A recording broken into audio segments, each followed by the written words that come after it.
Good evening, everybody, and welcome to a very special Virtual Noir at the Bar as part of On Lyme Crime. We were due to launch Lyme Crime this weekend at the Marine Theatre in Lyme Regis, and the organisers are hoping to do that the 24th to the 28th of June 2021. But here we are, all is not lost. There's plenty going on this weekend. Make sure you follow them on Twitter to get all of the information. I'm Vic Watson, host of Virtual Noir at the Bar, and in the old world, Noir at the Bar in Newcastle and Harrogate. For those of you who don't know, Noir at the Bar started in 2008 with Peter Rozovsky in Philadelphia. It spread across the US and then came to the UK. Newcastle has been going for 4 years. The ethos behind Noir at the Bar is it's free entry and not for profit. You might win a free book. So if you email this email address, vnatb20@gmail.com, with the subject heading Lyme Crime, you'll be entered to win a free book tonight. Tonight, we have readings from Paddy Magrane, Simon Bewick, Amanda Jennings, Neil Broadfoot, Rob Parker, Derek Farrell, Marnie Riches, Leye Adenle, Helen Fields, and Ed James. Woo! And the music tonight is courtesy of Martin Stevenson. We do have a chat facility on the bottom bar there, so please do feel free to have a chat with the panelists and the attendees, but not while someone is reading, please. I will be picking names from the new and improved hat. While I'm doing that, in the real world, the audience would give me a drum roll. I know it seems a bit weird, but please do that anyway, just to make me feel at home. And if you hear something impressive throughout the night, give us a woo! If you'd like to talk about us on social media, it's #VNatB. But for now, settle back and prepare yourselves for an evening of noir. Right, we've got 10 fabulous authors waiting to read for you tonight, so who's going to be first? Is Paddy Magrane. I'm just going to get Paddy's information here. I've done it again. This is the second time this week. The shame, the utter shame. My system is not working. Can you talk amongst yourselves while I find it? No? I thought I had this already. There it is. I would like to lie to you and tell you it goes better than this usually, but I would be lying. So, Paddy Magrane is the reason we're all here tonight. So, you know, boo him if you like. He is the brains behind Lyme Crime. He is also a journalist, psychotherapist, and the author of Disorder, Denial, and Audible original Red Desert. So without further ado, please welcome Paddy Magrane. Hello, everyone. This was my worst nightmare, to be chosen out of the hat first time, so I'll get cracking. But it's lovely to see you all, and thanks so much for taking part in this. And thank you, Vic, for laying on this very special Noir at the Bar for Lyme Crime. And I hope you can all come down to Lyme next year, which, believe me, is a lovely place. But I'm stuck in my sitting room like you lot at home. I have this, though. Anyway, I'll get cracking. And I've never done this before, so if I start to wang on too long, can someone just tell me to shut up? So this is the first little bit of my Audible original Red Desert, and the first chunk of the novel is set in Iraq, where my lead character, who's a psychotherapist like me, but like massively more exciting than me, ends up after leaving the UK following a kind of devastating personal incident, as is the way in all thrillers. So it opens at this place called Yawadi oil field in southern Iraq. The two land cruisers left just after dawn. The wind had whipped up, sending swirls of desert grit across the track, reducing visibility to a matter of meters. Inside the first vehicle, cocooned from the storm by blast-proof glass and steel, the only sound was the Arabic pop music that the driver had tuned into. Sitting in the rear next to one of his colleagues from the survey team, Peter McLeish stared out at the desert to his right as the vehicle bounced across the uneven terrain. Sandbags had been placed along the side of the road, painted white facing inward, red facing out to the land beyond. Red, you're dead. White, you're all right. Amazing how they all lived, he thought to himself. So close to extreme danger, the desert littered with unexploded ordnance from the Iran-Iraq war and both Gulf conflicts. McLeish turned to look over the driver's shoulder at a red line showing their progress on the dashboard-mounted GPS. Everyone had them out here. A GPS wasn't just about reaching a destination, it was about staying alive. Faisal, the driver, had fed in their coordinates back at camp. As long as he held the Land Cruiser at a steady 30 mph and kept the route, there was nothing to be concerned about. This was the last day of McLeish's current stint at the concession. He was flying out this evening from Basra to Dubai, and all being well, catching the last connection to Heathrow at 10 p.m. He'd stayed a night in the hotel and then get an early morning flight to Edinburgh.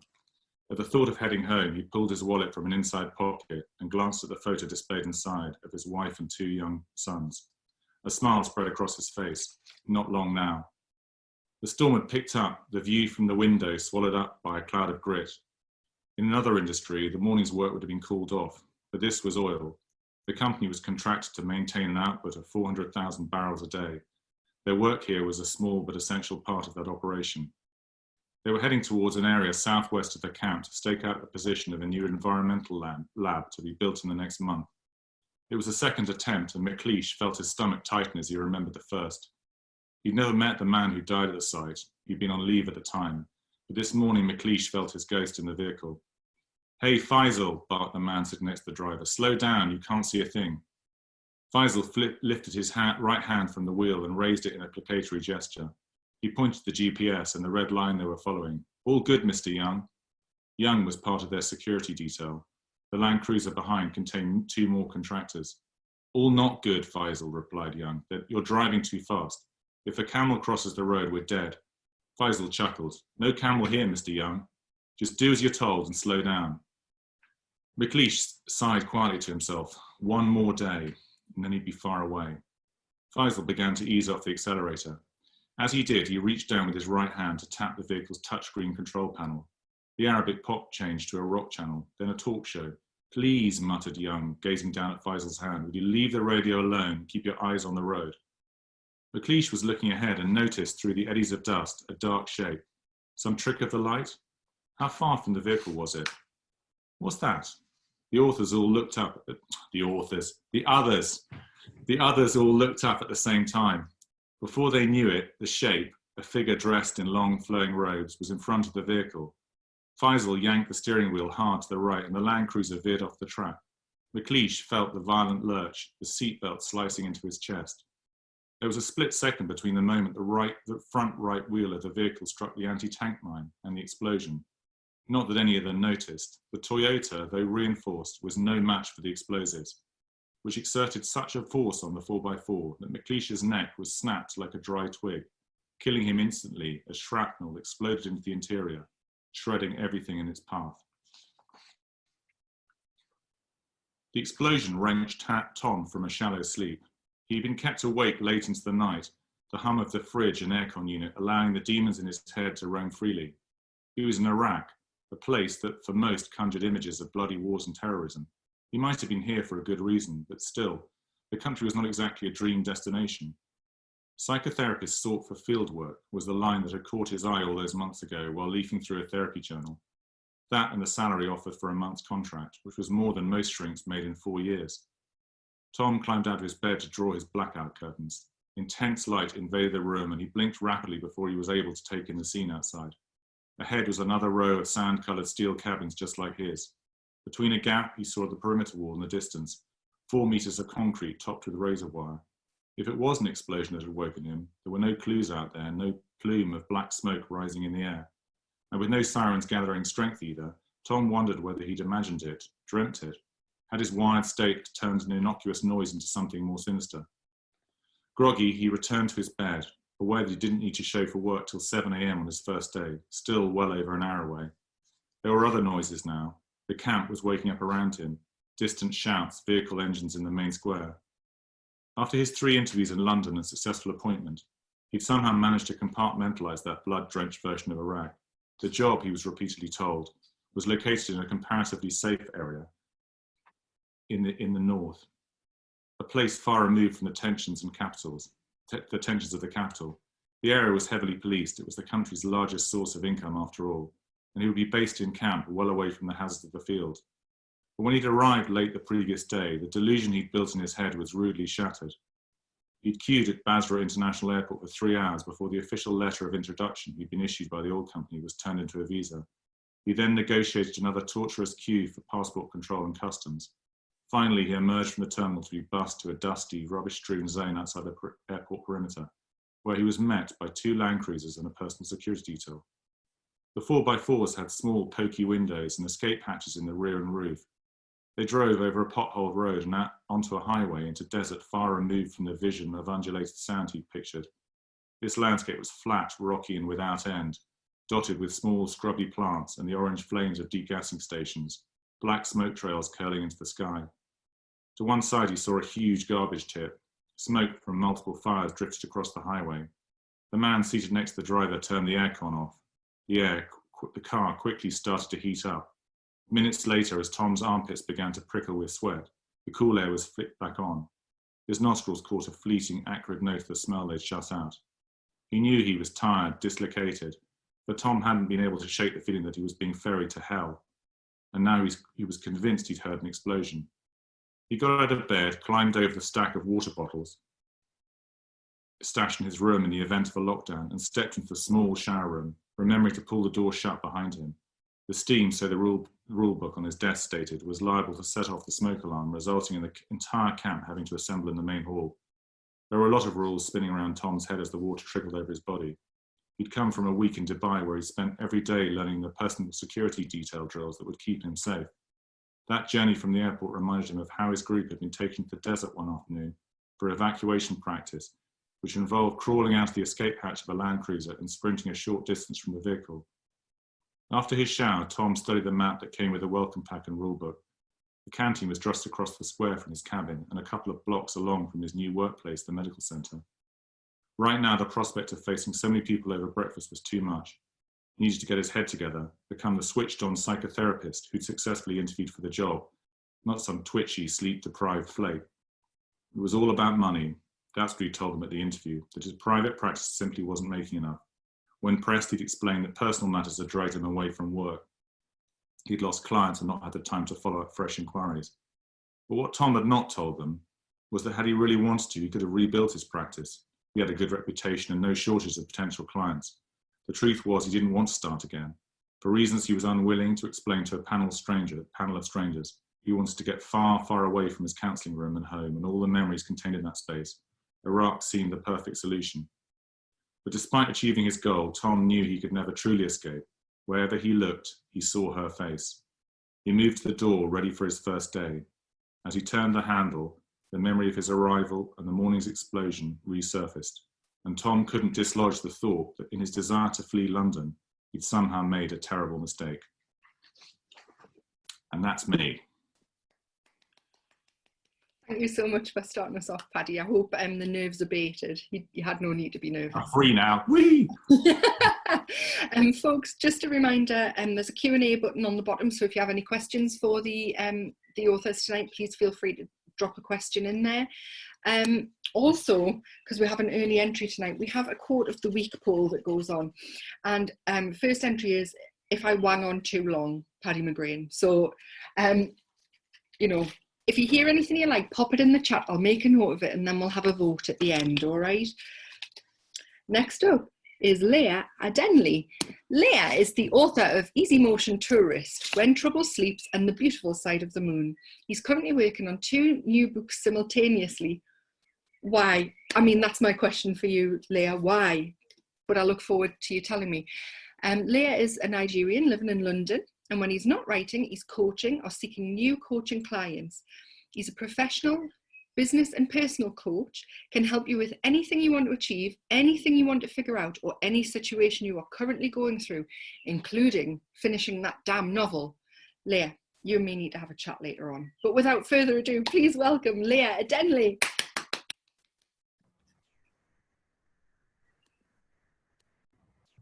Hiya, can you hear me?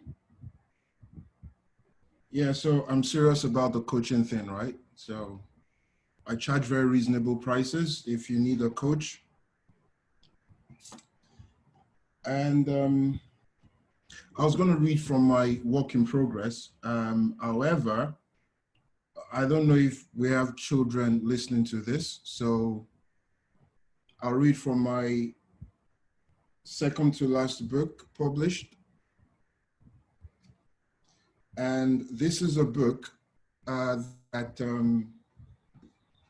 Mr. James Elroy sent me a handwritten letter to tell me how great it is. Believe it or not. I shall read from the beginning.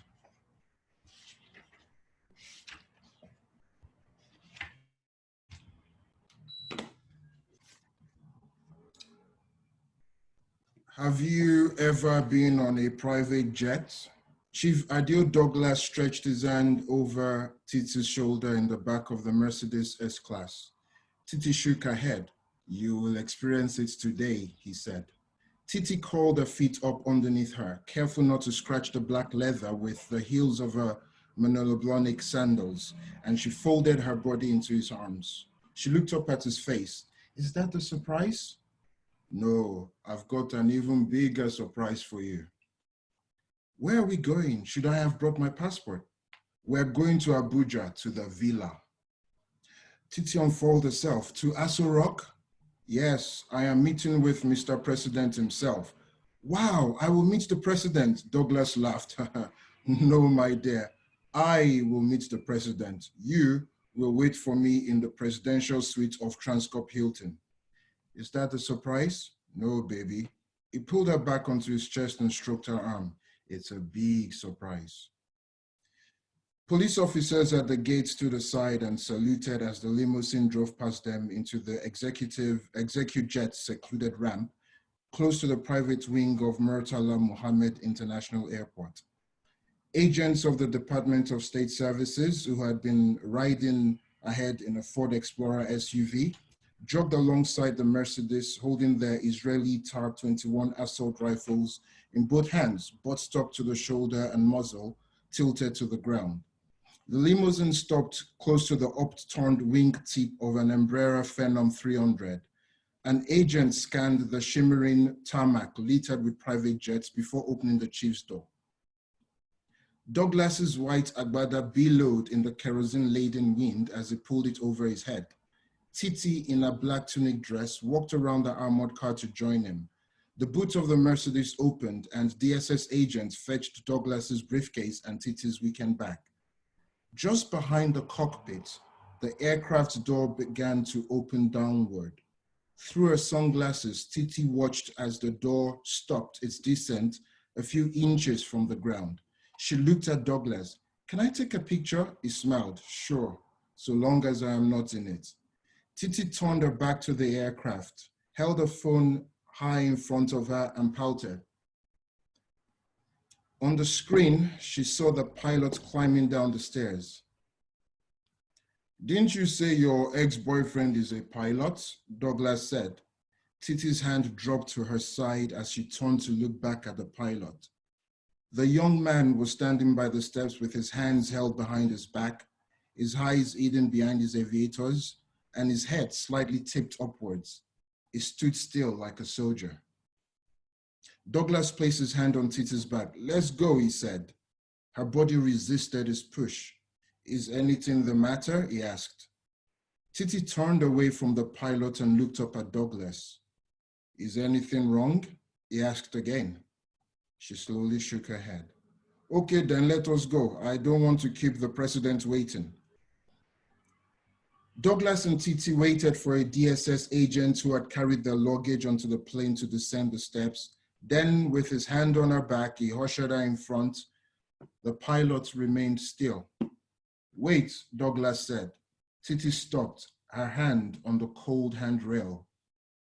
Titi, meet our pilot for today, Captain Olusegun Majekodunmi. Did I get that right? The pilot nodded. Olusegun, meet my girlfriend, Titi. Titi did not look at the pilot.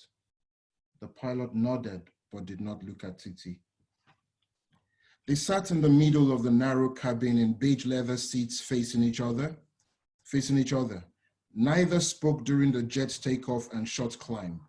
Titi kept her sunglasses on, staring through the window. Are you okay? Douglas asked when the jet had leveled out. Did you know? Titi said. A tear appeared below her sunglasses before dropping onto her hand. He unclasped his seatbelt and leaned forward. You knew, she said, removing the sunglasses and placing them on her lap. The lenses were wet. In a couple of months, I will be governor of Lagos State. You will come and live with me in the State House. You are married. More tears ran down her face. Yes, and so what? He's my fiancé. Oh, and who am I to you? A sugar daddy? You are married, Chief. You are married. You lied to me, Titi. You lied to me. But I forgive you. Titi buried her face in her palms. Douglas held her hand, but she slid out of his grip. Why, she said, looking up at him, mascara leaking into the powder beneath her eyes. I will be governor. He is just a pilot, a glorified driver. I want you to choose now. Do you want to come with me or do you want to remain where you are? She shook her head and turned to the window, closing her eyes to the brilliant sunshine, searching for the window blind. He stood, leaned over and reached for the blind. Looking out the window, his face creased. That's strange, he said. She looked out the window to see what he had seen. Then she looked back at him. At that moment, the engines roared. Her sunglasses floated off her lap, and she lifted in her seat, her body held down only by the seatbelt around her waist. Douglas, who had been on his feet, lost his balance, cracked his head against the side wall, and fell to the ground. Titi became dizzy. Magazines, cups, and a silver tray darted about in the cabin as the jet flew nose down and she began to black out. Thank you. Thank you so much for that, Leah. It was great. Thank you. I'm a coach as well, so if you need coaching, just... Brilliant, thank you. Thank you. Okay, one last one before we have a little break. And it is Marnie Riches. Marnie Riches grew up on a rough estate in North Manchester. Exchanging the spires of nearby Strangeways prison for those of Cambridge University, ooh, she gained a master's in German and Dutch. Ooh. She has been a punk, a trainee rock star, a pretend artist, and professional fundraiser. Marnie's best-selling, award-winning George Mackenzie crime thrillers tackle the subject of transnational trafficking, were inspired by her own time spent in the Netherlands. Dubbed the Martina Cole of the North, ooh, she is also the author of Born Bad and The Cover-Up, the critically acclaimed hit series about Manchester's notorious gangland. Tightrope was the start of a brand new series set mainly in the famous footballer belt of Hale in Cheshire and introduces quirky northern PI Bev Saunders. The second Bev novel, Backlash, published in early January to the delight of fans. So far, Marnie has sold an impressive 250,000 books and counting. Woo! And when she isn't writing gritty, twisty crime thrillers, Marnie also regularly appears on BBC Radio Manchester, commenting about social media trends and discussing the world of crime fiction. So a huge round of applause, everyone, for Marnie Riches. Hello. Thanks, everyone, for coming on this hot, sweaty evening. Well, not coming in the biblical sense, but, you know, coming in the crime fiction entertainment sense. You know, I'm a wind down, so... anyway, it's nice to see you, even though I can't see you, but I'm going to read to you from Backlash, which is the second not Bev Mackenzie, talking shit, the second Bev Saunders thriller, which is set in a fictitious Pennine town, and Bev has gone, oh God, no, it's set actually in Hale and Altrincham. I don't know, I'm having menopause brain. I've only had half a glass of wine, so apologies for that. I'm not even drunk. So, yeah, sorry, Sharon. Okay, so listen, so she's got this client from this Pennine town, although Bev doesn't live in the bloody Pennine town, and he's come to her offices in Altrincham above a charity shop. Okay, hopefully my menopause brain will work. Okay, now how can I help you? Bev needlessly plunged the instant coffee in the cafetiere with some ceremony, eyeing the Higsons surreptitiously. She then laced her hands together on the desktop, wearing her best confidante's expression, since most of her clients wanted a good half hour to unburden themselves before there was any hope of securing a paid contract. With a mug of coffee steaming in front of him and his wife sitting silently beside him, fingering a biscuit on a side plate, Jim began. "It's our neighbour, Anthony. He paused, clearly expecting a reaction from Bev. "What do you think of that for a name? I mean, have you ever heard anything like it?" When he spread his long fingers along the desktop, Bev remembered when she'd done a background check on him, she'd discovered he was a piano technician. It figured, given the elegance of those fingers on an otherwise plain man. Penny Hickson tittered and tucked her mousy blonde hair behind her ear, blinking hard. "Very silly name. I'm sure it's made up. But if you met the man, you'd think it was right on the money, wouldn't you, Jim?" "Well, I agree as names go, that is pretty daft, but it doesn't warrant private investigation at an hourly fee," Bev said, making a silent wager with herself that this case would have its roots in a Leylandii dispute. "How about you tell me the full story and why you need my help?" She eyed the couple and noticed the dark circles under Penny's eyes and the booze-reddened nose on her husband. Were these people at the end of their collective tether? Did she sit up at 3 a.m. sipping hot chocolate and fretting while he snored fitfully in a brandy-induced stupor? Jim nodded. He was suddenly all serious.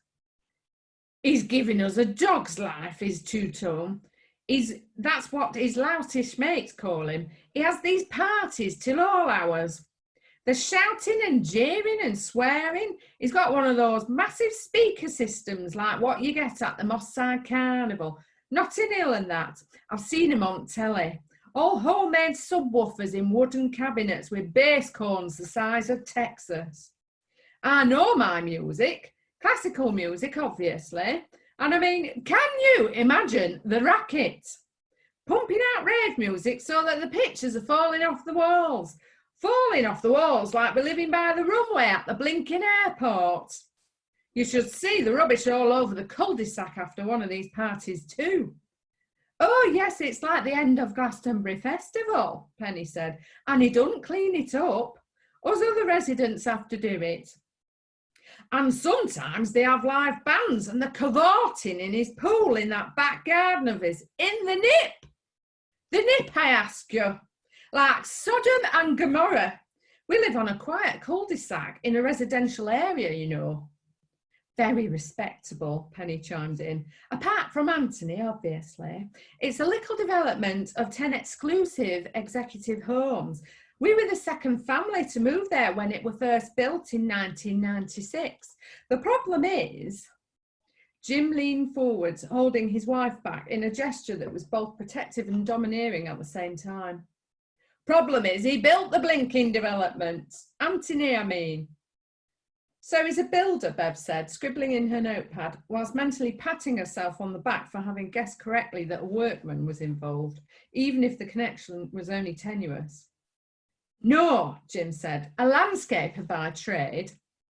"Is there a problem with the house?" "Not at all," Penny said quietly, shaking her head. It's lovely. It's very solidly built."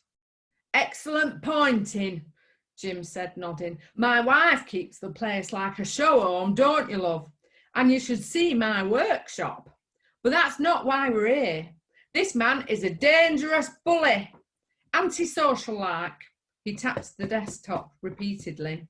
"He's got this dog." "Soprano," Penny said, her colour suddenly draining. Her finely plucked eyebrows beat a retreat towards her hairline. "It's a German shepherd, big as an horse." Jim slapped the table, clasping those fingers into a fist, pointing with a jab, jab, jab towards Bev, his lips pressed together so that they were almost white and bloodless as he seemingly fought over what to say first. "It's not a dog, it's a hound.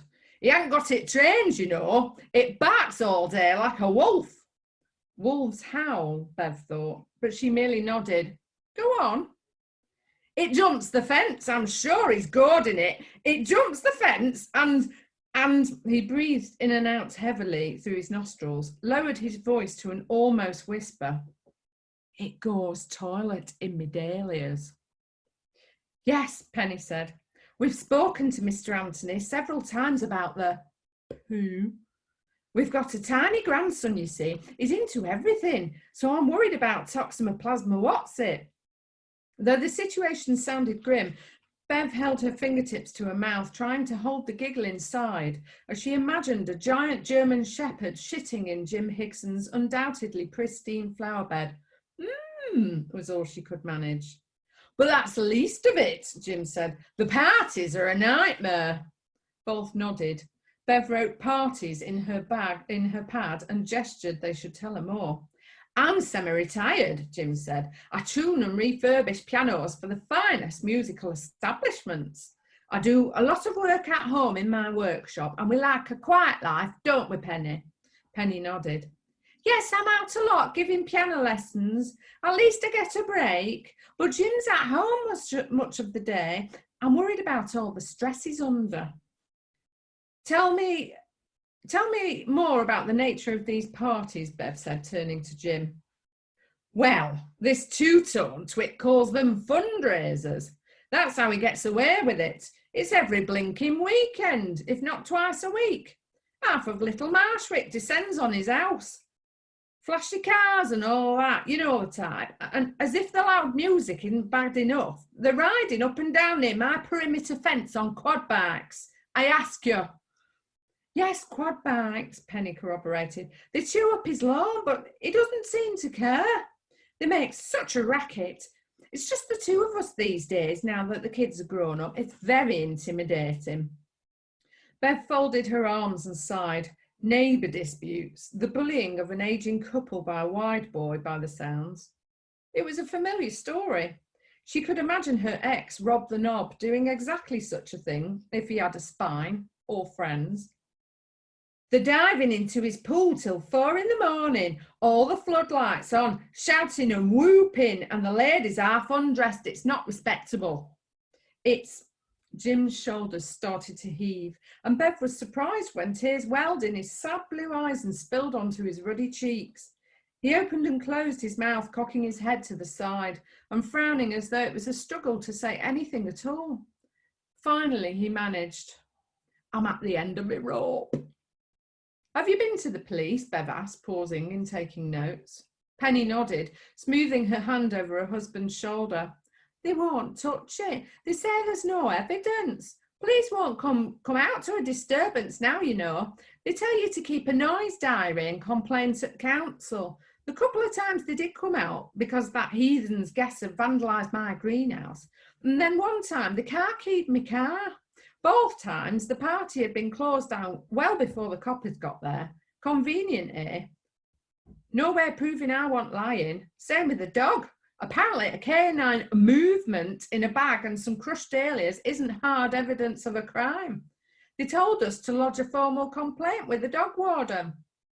And did you? Bev asked. If we did, we'd have to declare it as a formal neighbour dispute and we'd never be able to sell our house. Bev turned back to Jim. Do you want to move after all these years? He held his hands out, examining spotless short fingernails. They shook slightly.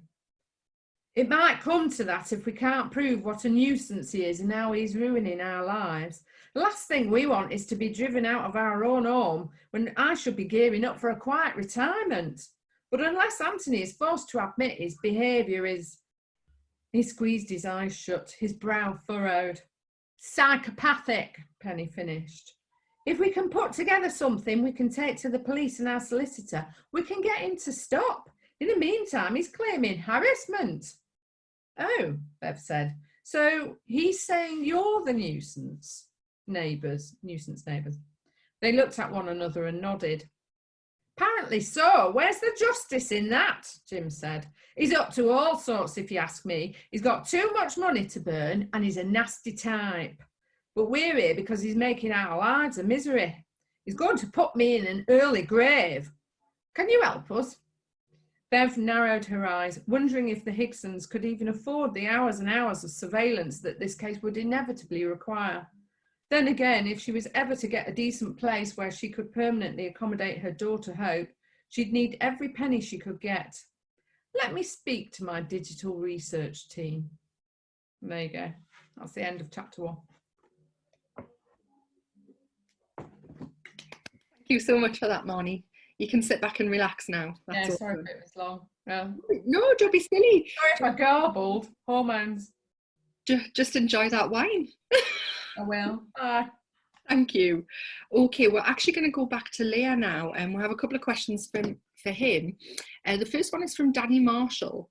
He'd like to know about the post-it notes in the background of your room. Are they part of your writing planning? What do the colours mean, and what's your method?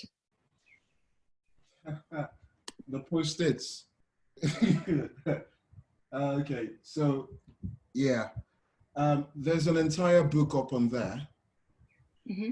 I'm not a planner, I don't plan books, but for this one, I have been, because I'm writing 2 other books, I'm editing 2 other books, I'm just going to show you a few of them. And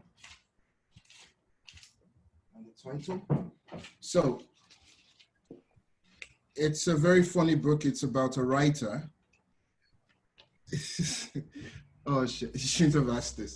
So, it's got things like, I don't know if you can read that. Yeah, I'll read it to you. Yeah, they're falling all over the place. So there's just quotes from the writer. It says something like, I write to entertain myself, because somebody asked them, why do you write? He says things like, this I got from a writer, a producer, writer, and it's a Ghanaian proverb. It says, who were you when we were we? It's brilliant. I'm going to find a way to work this in. And I'm not going to read this one. Oh, no, you have to now. Yeah. Okay, if you insist. It reads, a white woman and a black man looking at each other through their windows during lockdown. And then it goes on to, there's an explanation to it. And you shouldn't have asked this. And the title of this book,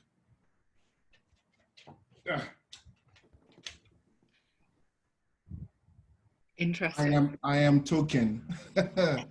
Because with everything going on in the world these days, being the token black person in anything is kind of no longer acceptable. You know, being the person that is addressing for things. I'm not talking about Noah at the bar. We know each other. We see each other all everywhere. We see each other. If not, we see each other at Harrogate, you know, yeah. And then we get drunk together. So I'm not talking about that. But being the token black person is no longer acceptable.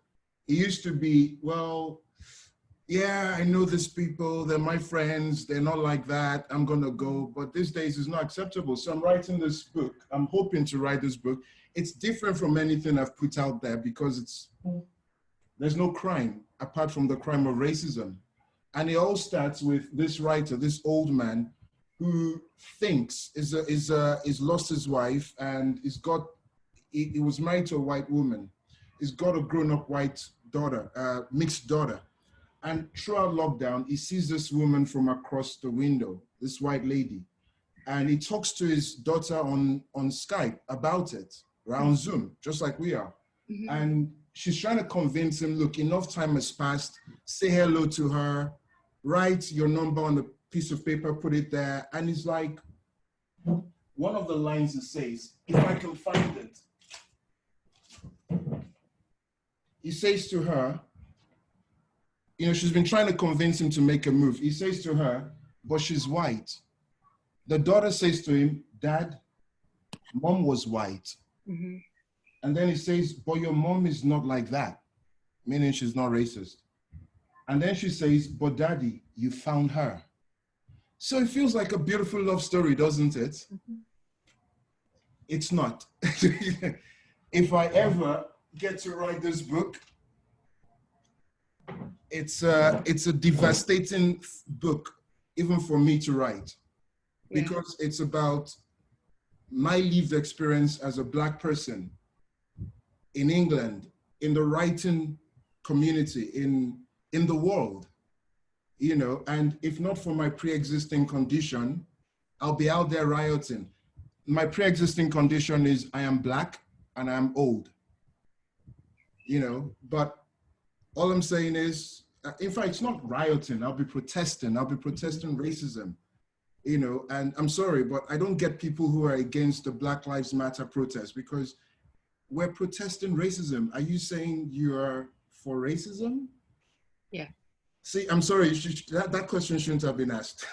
Don't be silly. Don't be silly. There is another question, but I'm going to ask you to type that back for Makoma, and then everybody can have a read of it once you respond.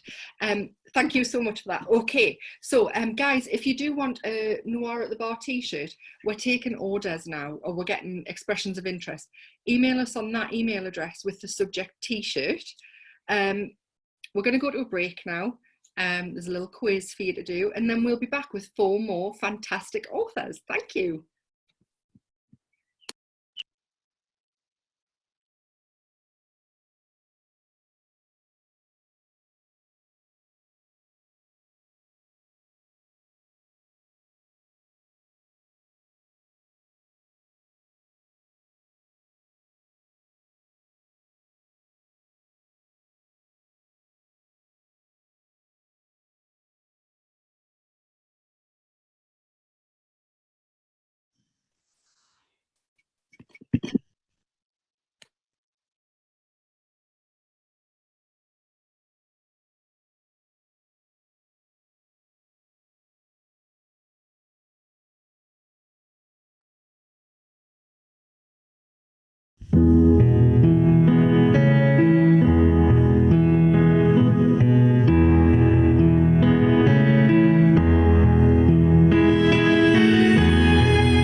welcome back. Did everybody enjoy that lovely music and quiz from, well, Simon Bewick wrote the quiz, the wonderful Simon, who is our tech guru behind the scenes. And the music was from Martin Stevenson again. So on with the show. And look whose name I've just pulled out of the hat. Simon Bewick. Yes, he's multi-talented. He has his own marketing company. He, you know, runs our tech. He writes. He's just amazing. And he was the brains behind Noir from the Bar, a charity anthology featuring 30 crime stories from 30 authors, with profits going to the NHS.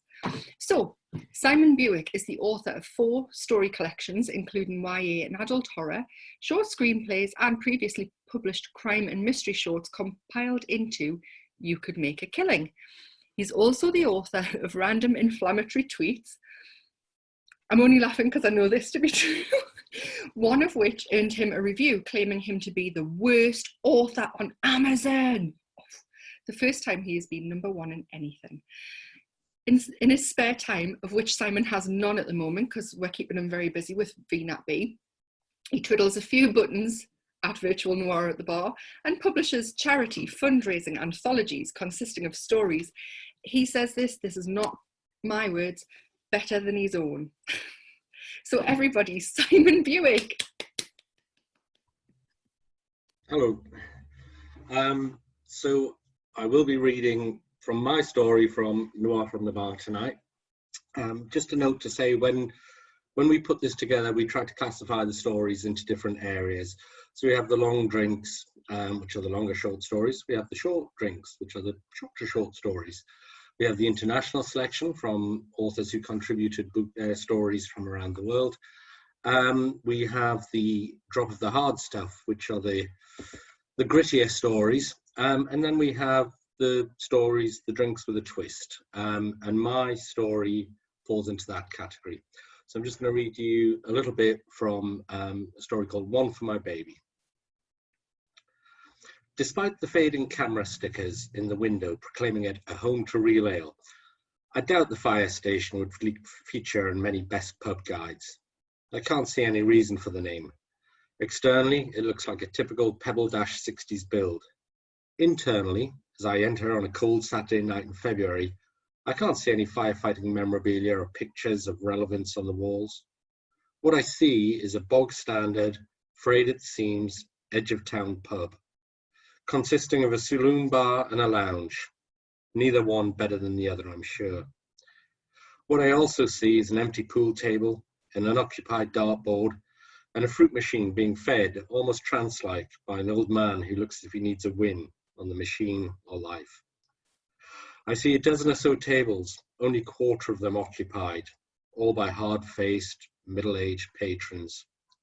I see all of this in a sweep of the place that takes me mere seconds, because suddenly my undivided attention is on the man sitting on the furthest of the 4 stools at the bar, the man responsible for my daughter's death. It takes my breath momentarily seeing him sitting there, even though he was the reason I've driven 2¼ hours. I'm not sure what I would have done if he hadn't been here. This pub was the only place I knew where to look for him, but I hadn't considered at long odds he'd be here. I step to the bar, taking the stool furthest away from the man, and wait to catch the barman's eye. He acknowledges me with a small nod and then goes back to his conversation with the 2 middle-aged men standing by the empty chairs between myself and my daughter's killer.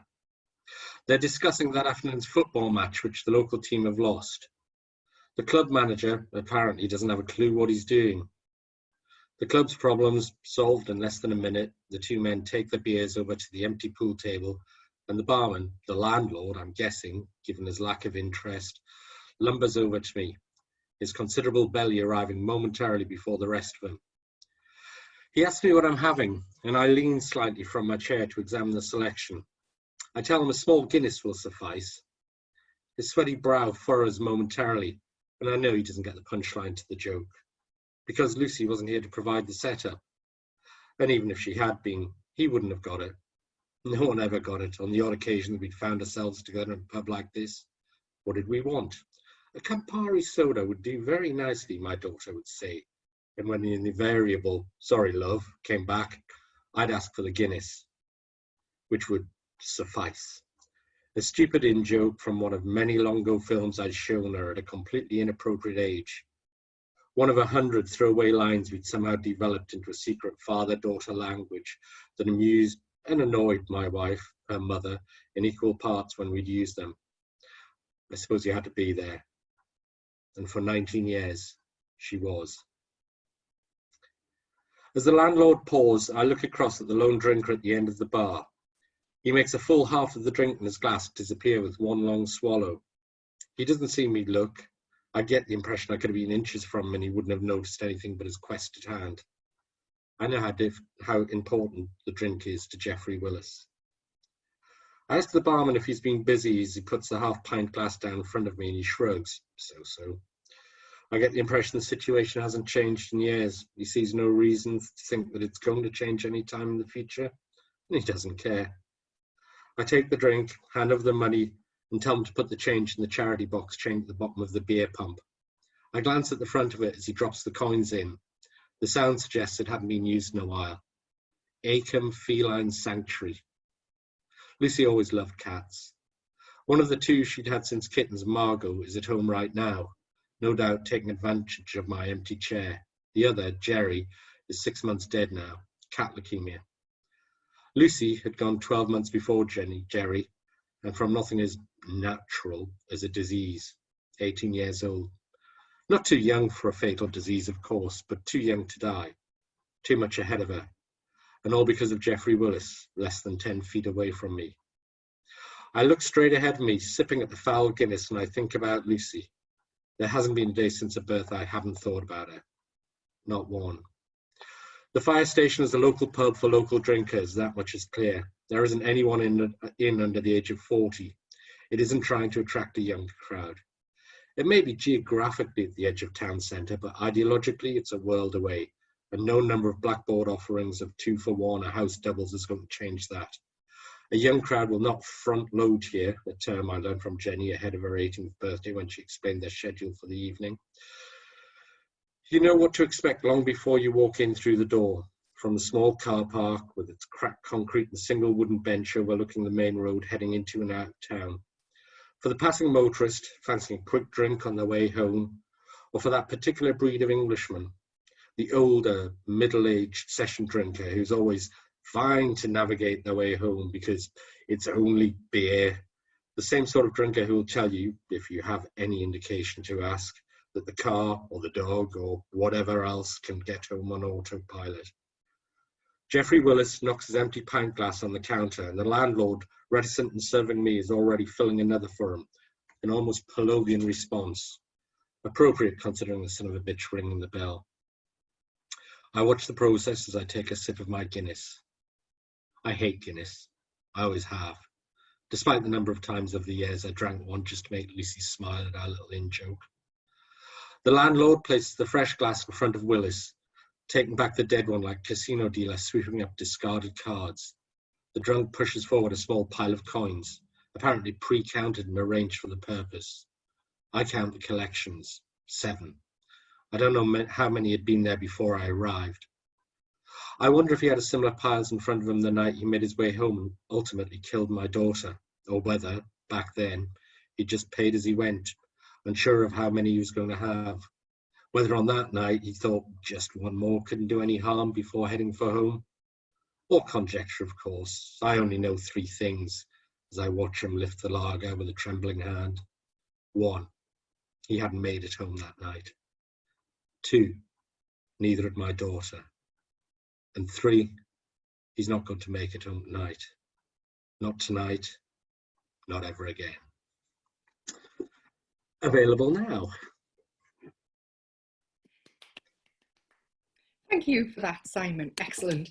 Yes, if you would like to, it is on Amazon, and it is also it's on Amazon, but it's also available from Forum Books in Corbridge, and they are doing post and packing. So even if you don't live locally, you can still definitely get involved. Okie dokie.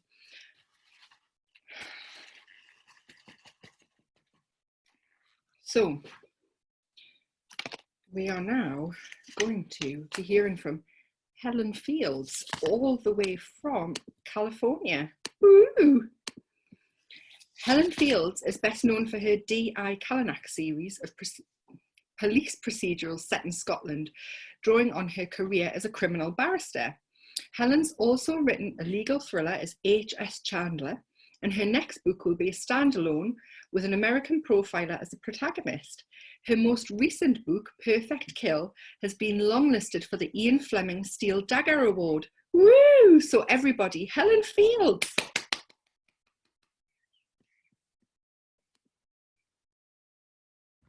Okay, can you hear me? Somebody say something. Thank you very much. I can see lots of thumbs up. Hello, hello, I'm in California.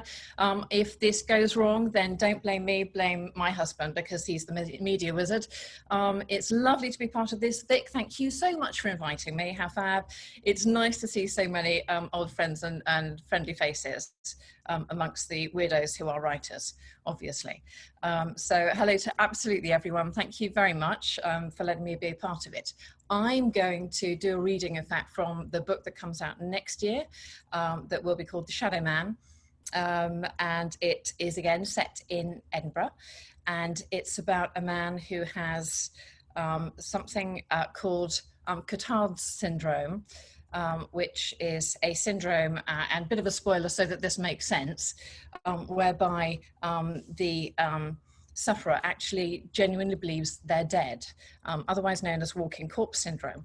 It's absolutely fascinating. I've had loads of help. I've had help from an actual profiler at the FBI. I've had help from the wider FBI office, and from lots and lots of people. It's been really interesting to research this one, and hopefully there aren't any very young or very squeamish people watching. If there are, turn off now.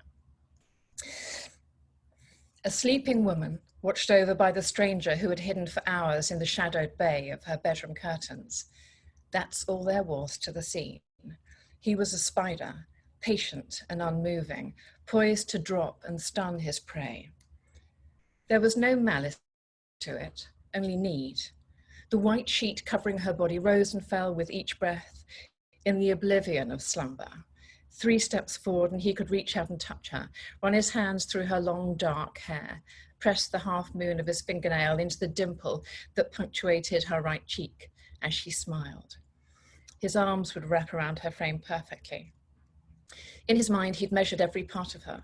Twice he'd passed by close enough to brush her body with his, once in the street, once in the school playground. The latter was a risk, but it had proved fruitful. In the beginning, he'd been concerned that the watching phase might be dull. How wrong he was.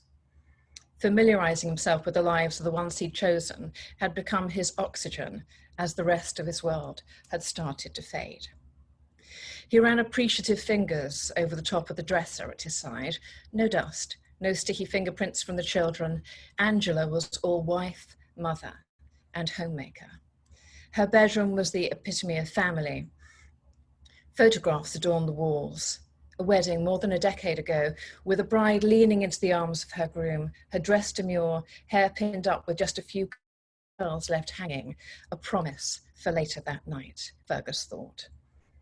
It had taken months of patience to find a weekend when her husband would be away. Then he'd struck gold.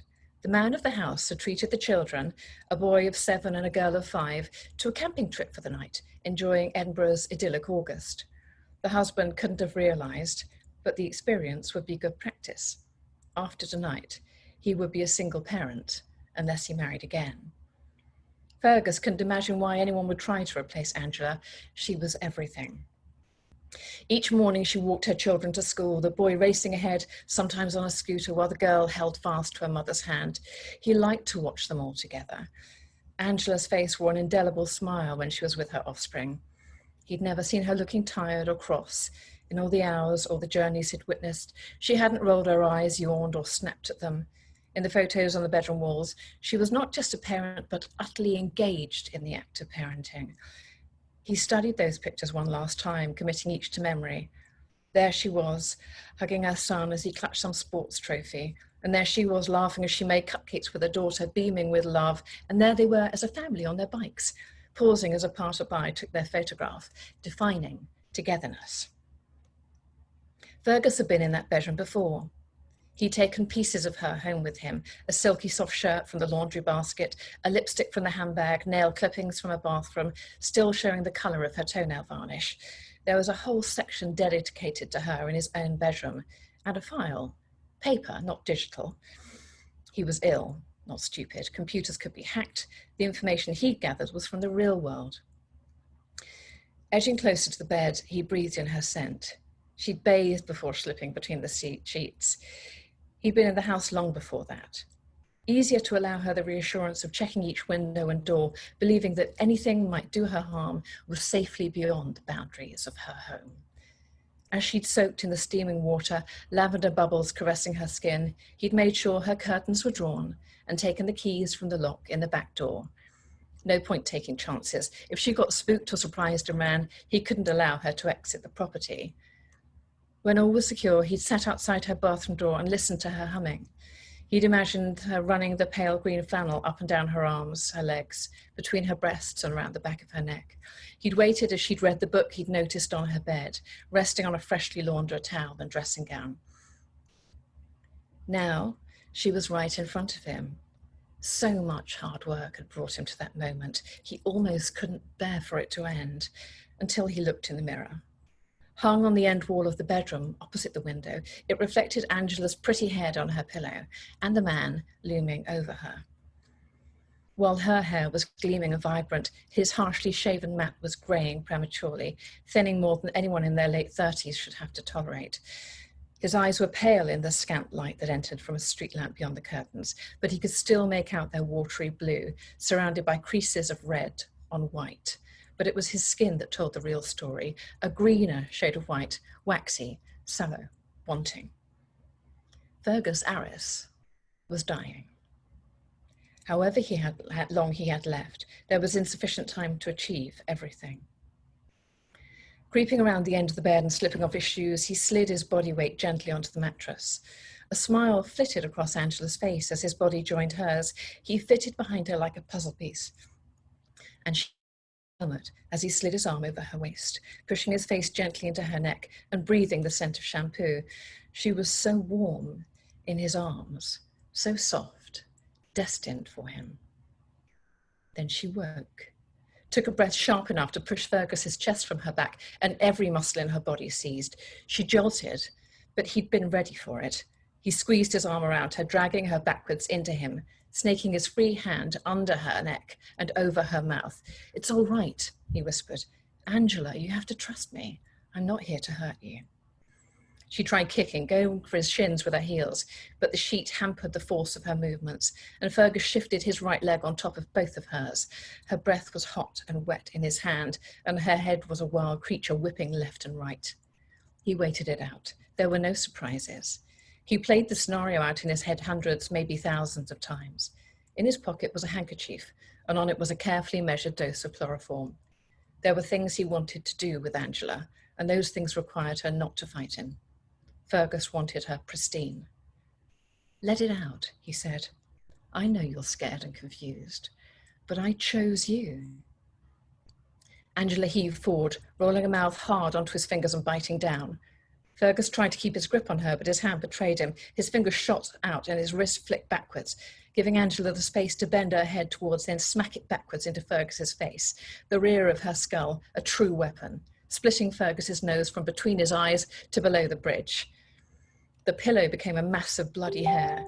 He couldn't see, and his face was a mask of agony. Only his right arm and leg remained steadfast, holding her in place. She spat, and a chunk of something warm and soft landed on him as he pinned her to the bed. The flesh was from his finger, he realized, as he rolled onto her back and slid his body on top of hers before she could attempt and escape. I'm going to leave it there because it just gets gorier and more horrible and nastier. And that's not nice. It's only 12 o'clock here. I haven't started drinking yet. Nobody wants to read that sort of stuff before they've started drinking. Not even me, to my surprise, although possibly Neil Broadfoot. He was just a demon. Anyway, thank you very, very much. That book is, as I say, that's coming out next year. I'm working on the book for a year later already. And I'm putting together a book idea for the year after that. So fairly busy here. Thank you all very much for letting me blabber on for a while. I can't wait. I'm moving back to the UK next month. I will be available to actually come and find all you lovely people and give you hugs and say hello in person, and I can't wait. Brilliant. Thank you. Thank you so much for that. Okay, so we're just going to crack on with that. I'll just point out it was another VNATB exclusive there. We're getting a reputation. That's all I'm going to say. Right. Another lovely lady, Amanda Jennings. Allow me to tell you about Amanda. She writes dark psychological suspense. In her wake was a W.H. Smith Fresh Talent pick. Woo! It was the first of her books to be set in Cornwall. The second was The Cliff House, which the Times called absorbingly atmospheric, beautiful and sinister. Woo!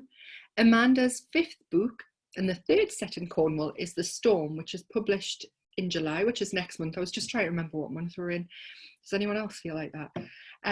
Best-selling author Lisa Jewell describes The Storm as Amanda's best novel yet.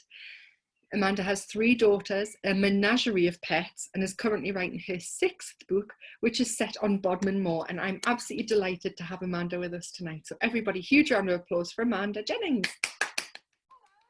Thank you very much for having me, and it's so lovely to see you all. I wish we were in Lyme drinking beers and gin on the beach, but we're not, so we're here.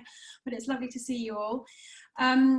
I don't know if this counts as an exclusive, but this is the first time I will have read from The Storm, which is coming out in July.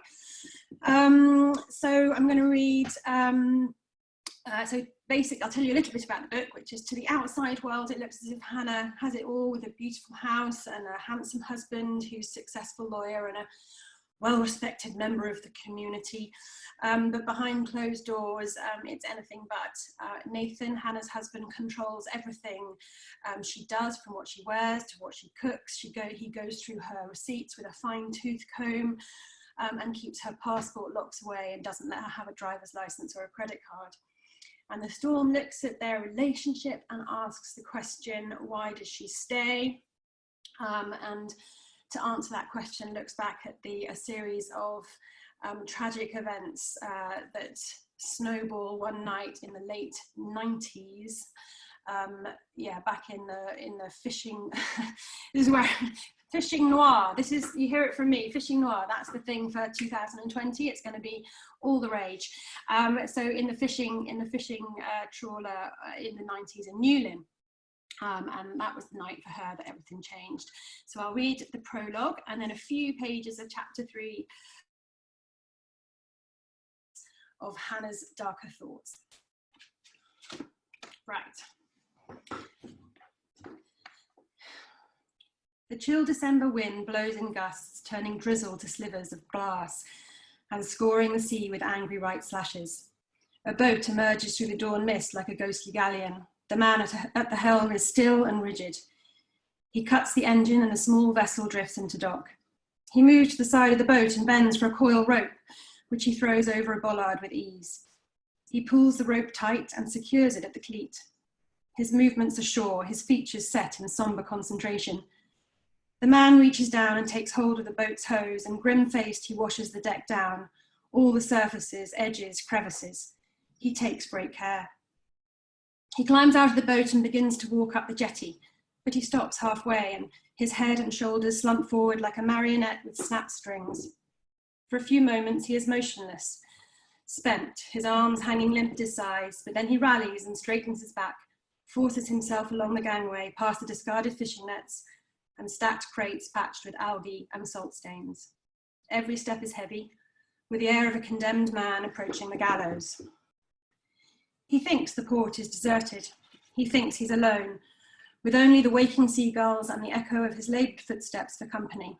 But he is wrong. He isn't alone. There is somebody watching. Chapter 3, Hannah. Even after all these years, the effort of keeping the bad stuff at bay can overwhelm me. And when it gets too much, I'll retreat for a short while to the built-in cupboard in our bedroom. It's a habit and I should stop it, but the dark space feels safe, as if I could hide there forever and nobody would find me. Vicky, mentioning the old days, brought it all crashing down around me. I'm taken by a sudden panic and I leave the shopping bags and run upstairs. My breath is coming in short gasps. I wrench open the cupboard door, slide the clothes along the rail and crawl in, careful not to catch myself on the exposed carpet gripper, left when we remove the old carpet to reveal the floorboards. I pull the door closed until only a blade of light slices the darkness. There's a vague scent of long since removed mothballs, the washing powder I use, a hint of dampness in the floorboards. The recollections come at me in toxic flashes, like fragments of a hateful photograph torn into pieces.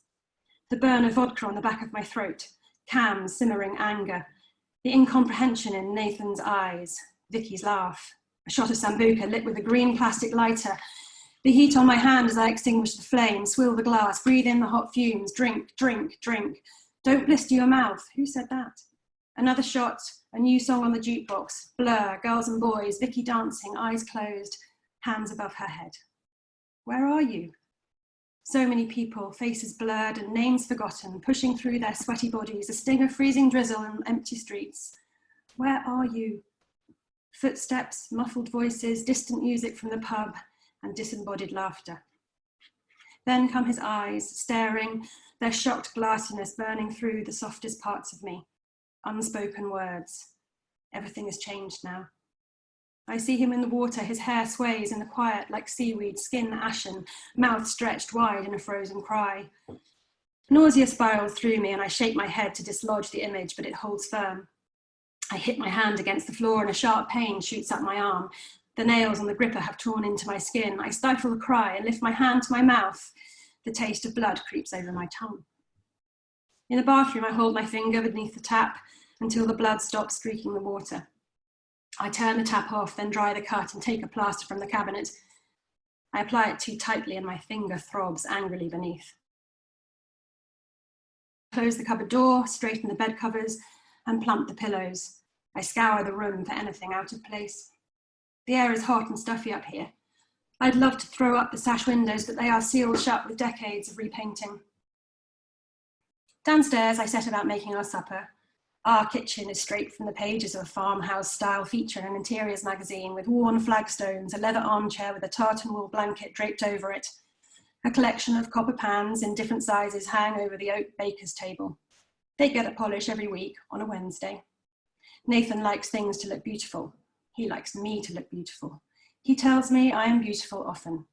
You, he says, fixing a gaze on me, are a beautiful thing. He enjoys it when other men notice me. If he catches sight of a man giving me a second look, his chest puffs out and he takes hold of my hand. I own her, his body language says. She is mine. He particularly likes it if the man looking is someone he views beneath him, like the Spanish beach attendant on holiday who appeared like an obedient dog to the click of my husband's fingers. When his gaze lingered on my breasts, I apologize. When his gaze lingered on my breasts, a scornful smile grazed Nathan's face. An umbrella for my wife? Of course. This will be 10 euros, senor. For an umbrella? Ha!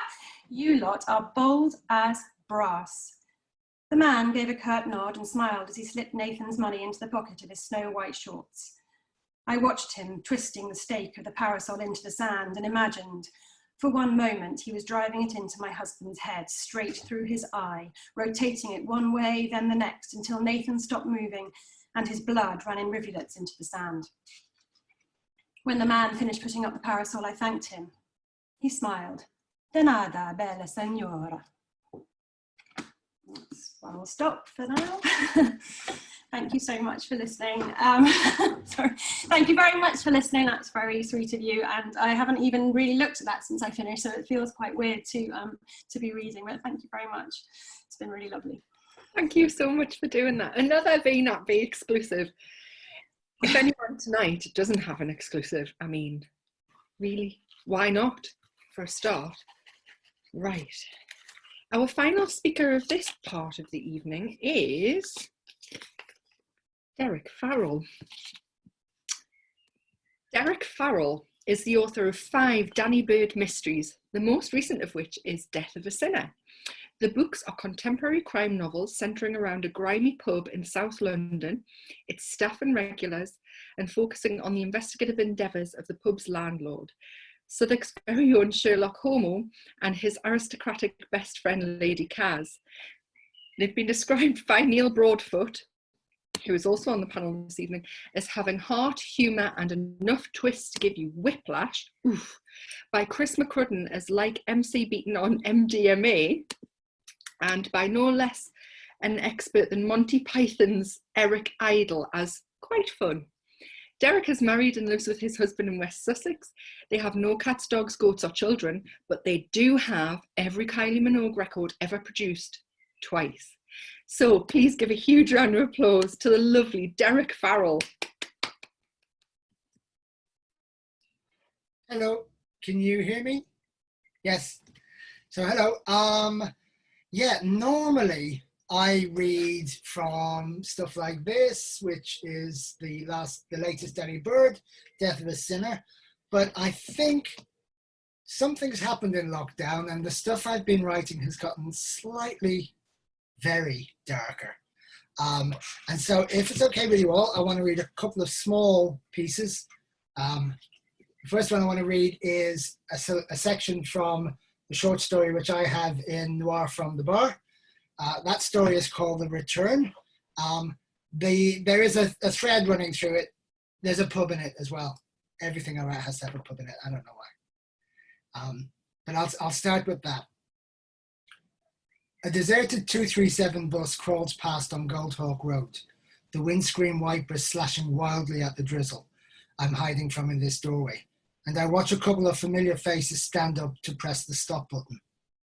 Christ, it's like Night of the Living Dead tonight, I think, wondering if the boy will really want all these old farts here. My son, Terry. Last time I saw him, he was 17, a slight, serious boy. Bit too quiet for my liking. I missed his 18th birthday and all the others after that. Well, I was dead at the time. Let's just say that for reasons it became wiser for me to pass on. So I died, was buried on the pitch at Stamford Brook, and the world moved on until on the 4th year I rose from the grave. Tonight, Terry's 21 and Penny's throwing him a party at the Ithaca. I wonder what he'll think when he sees his dear old dad newly resurrected. Since we went away, Gloria has never mentioned Terry, rarely mentioned Penny to be honest, but was almost religious in avoiding any mention of my boy.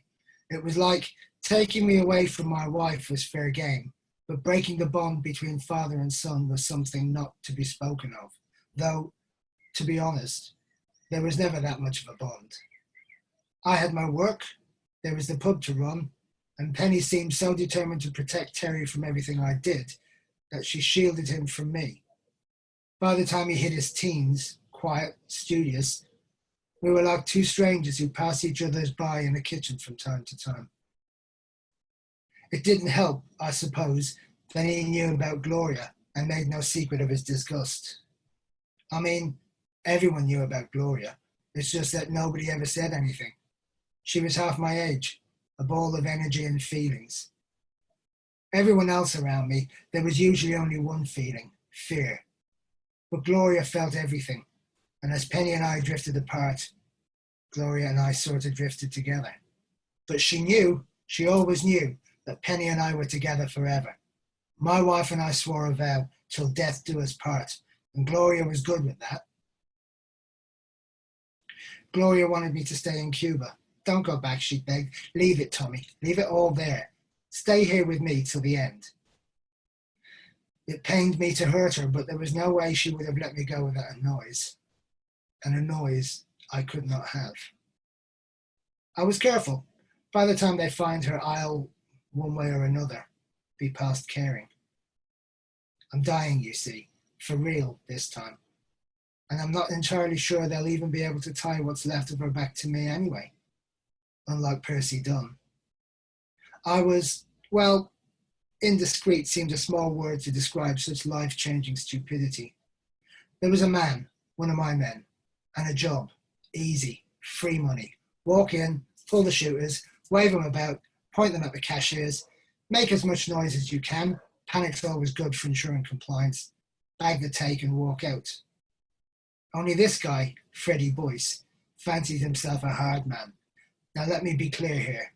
I was explicit on every fucking job about the way it was to go down, and my men knew to stick to the plan. Except this day, Boyce has a bloke, young, twitchy, and he, Freddie Boyce, was, per instructions, holding the gun in the bloke's face and making as much noise as he could. Though, to be honest, he could have been singing the Hallelujah chorus. When someone shoves a Glock 357 in your face as you sit behind the till at a suburban Barclays, the words, "Give me the money," are pretty superfluous. Still, Boyce was shrieking the mantra, and the guy behind the counter, well, nobody knows what the guy behind the counter was thinking or planning. We only had Freddie Boyce's word for what he did because the rest of them were busy with their own tellers. Me and Tony Royston were en route to blow the vault. When the Glock went off like a hydrogen bomb, the shrieks and hysteria barely registering under the deafening ear ringing. And just like that, a job that should have been as easy as the fucking hokey cokey, in, out, wave your guns about, went to shit. And all because Freddie Boyce couldn't follow orders. He pissed himself when he realized what he'd done. His profuse apologies were silenced when I told him to shut the fuck up and get back in the van. He cried when only me and him and Percy were left, when I told Percy to drive out to the forest. I took no pleasure in killing Freddie Boyce. I would have taken pleasure in spending the money, but even that was tainted by the actions of one man who couldn't follow orders. And I'd been angry, though again, anger is maybe too small a word for such a life-changing emotion. So, instead of sending Boyce home and then getting someone else to dole out his punishment at a later date, I acted personally, in haste, and I put 2 shells in the back of the motherfucker's head. Then Percy, good old Percy, who not only knew the shortest routes from A to B, but also knew how to weigh a body down so it sank to the very bottom and never came back up again, drove me back to the lockup, where we never spoke of what had happened. So that's the opening from The Return, which is featured in Noir from the Bar. And the next piece is another exclusive, because I've got a new book out today, which is a surprise to me as much as it is to anyone else. It's a fanzine, which is a really short story that my publisher has chosen to just put it straight out on the market. If you thought the last one was darker than my normal stuff, well, there's a trigger warning here, which is that this includes violence and violence against women. So if that will disturb you, switch off now. Okay, the timing that first time had been important. Clarence had already been inside and scoped out the house, so he knew that they had all the mod cons: a bread machine, a flat screen TV bigger than Clarence's flat, expensive burglar alarms, and smoke detectors. The man who owed Anderson money could surely have easily repaid it. He could have sold the house, moved his woman and the kids to somewhere smaller, cashed in all this shit and paid back what he owed. But he had chosen not to. His pride had decided that a TV mattered more than the debt he owed to Mr. A. And now a lesson would have to be taught, and people would be hurt, and the smoke detectors were Clarence's biggest problem. He wanted the fires at the front and the back door to kick off at about the same time, but he knew that he'd have to get one going, then get round to the other door to start the second fire. Didn't matter how hot and fast the second one was, but he couldn't risk the first one triggering the smoke detector before he'd had a chance to get the other fire going. Clarence had spent a whole day playing around with accelerants, timers, combustibles in boxes that would burn slowly, then flame up, and none of it worked. The delivery mechanism couldn't be bulky, or he'd never get it through the letterbox. The back door had a cat flap, which would help hugely, but it still couldn't be too complicated. Complexity, Clarence thought, was just another word for an opportunity to fuck up. Then the idea hit him like a truck. None of these ideas, the flame retardant containers full of firelighters, the battery timers, the over-designed approaches, were necessary. Not when there was a teenage girl in the house. So he made a few calls and turned up when he knew she'd be at home alone. Clarence knew he was pretty. Not rugged, not handsome. He was tall and slim, and his features, almond-shaped, mossy grey eyes, high cheekbones, straight white teeth, and long-fingered, shapely hands, made him attractive to some of the staff at the home where he'd spent most of his life, and to certain types of female. And when he knocked on the door that day, dressed in a fireman's uniform, gripping a collapsible stepladder, and with his most charming smile in place, he felt fairly confident. The girl was suspicious at first. He'd watched the mother drive away not long before. But, suspicion or not, Clarence had seen her eyes widen when she'd opened the door, seen the flush run up her throat and cross her cheeks, and his smile widened. Local fire station, he'd explained, offering the ID badge he'd run up on his computer that morning and laminated in Anderson's office while waiting for the man who owed him a favour to deliver the uniform. Free checks and servicing of smoke detectors, fire safety, blah, blah, blah. She was pretty, this one. Long auburn hair down her back, brown eyes, small, pert titties just coming into their fullness. Gawky, like her legs, long, tanned, coming out of a floral mini dress, had experienced a growth spurt that the rest of her had yet to catch up with. He had a hard-on before he was over the threshold, had to make himself focus on the job at hand and not on what he wanted to do to her. Knew she probably wouldn't be so pretty by this time tomorrow. He'd been wrong about one thing, though. She wasn't alone. There was a boy, maybe 4 or 5, who was whining about something. The girl, Sophie, kept rolling her eyes, telling the kid to shut up and go back to his PlayStation, shooting conspiratorial looks at Clarence as though to say, kids, who'd have him? Not her, that's for sure. Not after tonight. My brother's a little shit. Sophie sighed as she followed Clarence around as though making sure he didn't steal the silver. Clarence knew what was going on, so he gave her a show, made sure while standing on the stepladder to reach up for the smoke detectors. Stretching, so the front of his navy blue polo shirt rode up, exposing his flat, muscular stomach, the treasure trail of honey-coloured hair snaking down into his regulation black trousers. She wanted him, and that fact made him harder. But there'd be time for that later. Clarence checked the smoke detectors, making sure to disable the one in the kitchen and the one by the front door. He contemplated disabling them all, but where would be the fun in that? He wanted them to panic, wanted them to know the house was alight. Suffocating in their beds wasn't the plan. And the plan, as it was, went off almost without a hitch. Clarence sat outside watching the amber glow flickering through the glass of the front door, a ghostly light that bloomed like a sunrise. He saw the bedroom light go on a moment before the unmistakable shriek of the alarm kicked off, and he waited. The man who owed Anderson money wasn't in the house. That was deliberate. You can't collect money from a cinder. He had another woman on the other side of town and a new baby by her, and was there while his other family burned. He left it a week before approaching the man who owed Anderson, was there while his other family burned. Clarence heard later that the boy had escaped. He left it a week before approaching the man who owed Anderson money to suggest that, unless he wanted his other family barbecued, he should arrange a payment schedule.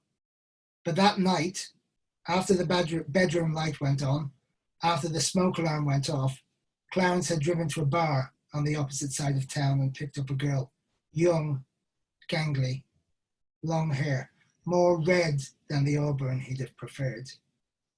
She'd never known what hit her.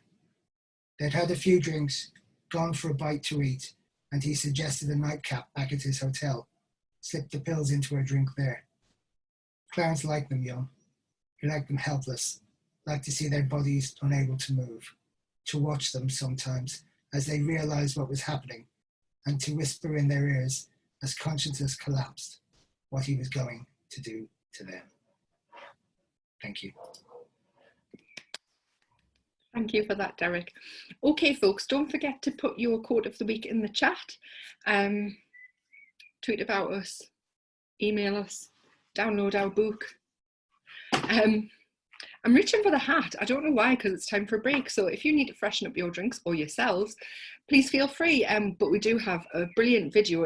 In case you're wondering the story behind Noir from the Bar, it's coming next. If you're one of our regulars, you'll have seen this. You'll probably be able to repeat it by now, but I definitely think you should still watch it.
It's just daylight where love is strong.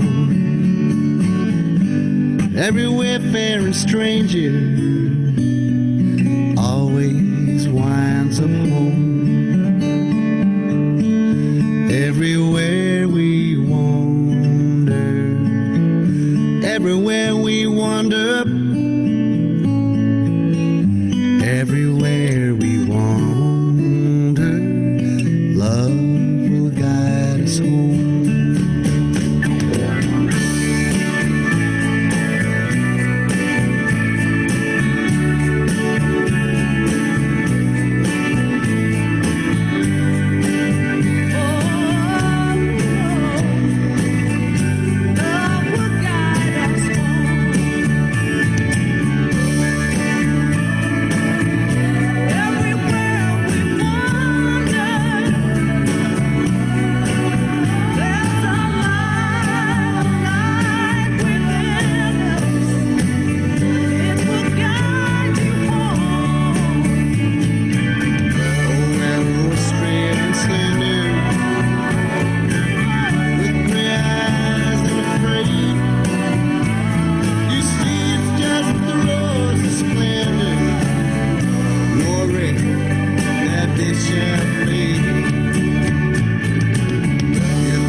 Anybody else crying? No, just me? All right then. Available now. Okay, final three. All the ladies have been. So it's three chaps now. So who's next? Neil Broadfoot. Described by Ian Rankin as a true rising star of crime fiction, woo! Neil's debut novel, Falling Fast, was shortlisted for both the Dundee International Book Prize and the Bloody Scotland Book of the Year Award. Woo! As a father of two girls, Neil finds himself regularly outnumbered in his own home. His latest Conor Fraser novel, No Place to Die, is out now, complete with that first line. Everybody, please welcome Neil Broadfoot.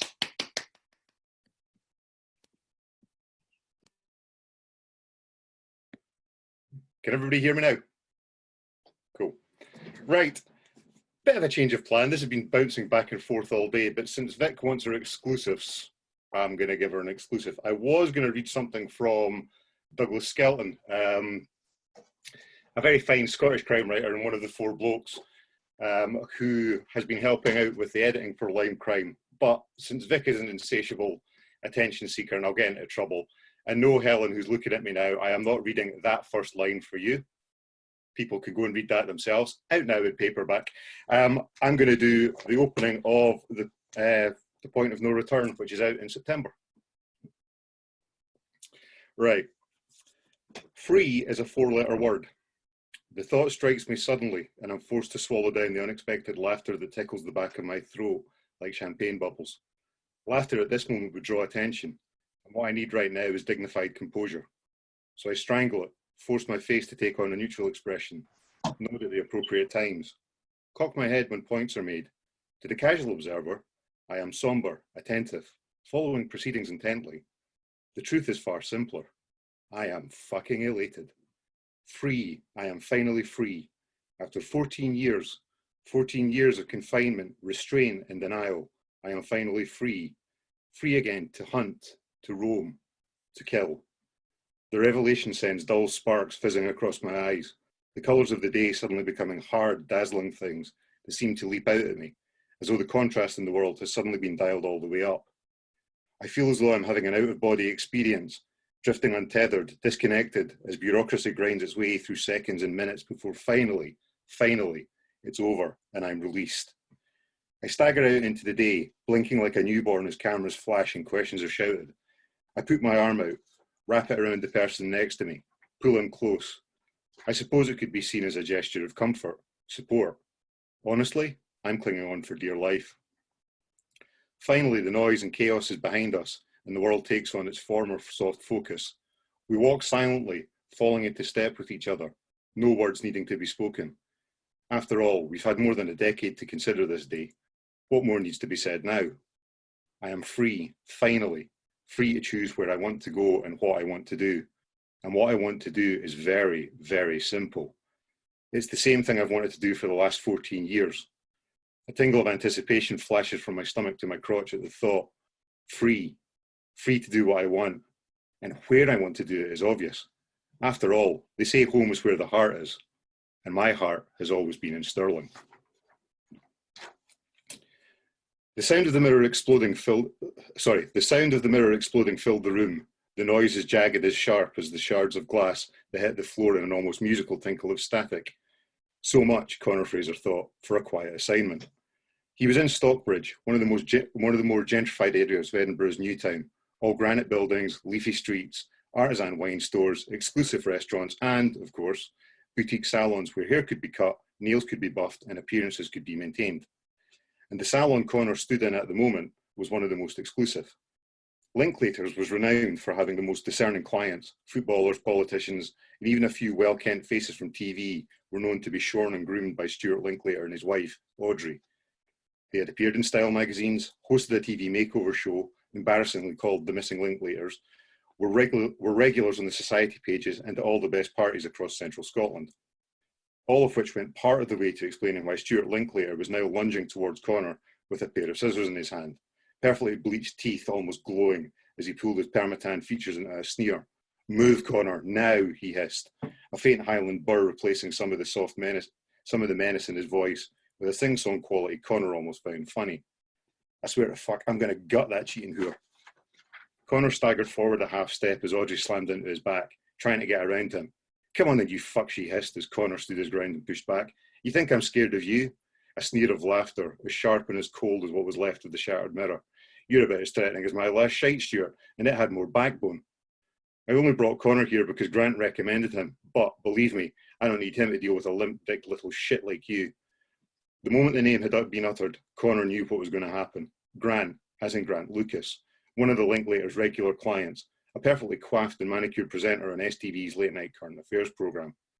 And it was current affairs that had led to here, when Audrey had announced her love for Grant and her intention to leave Stuart, taking with him half of their business and the empire they had built up over the last 25 years.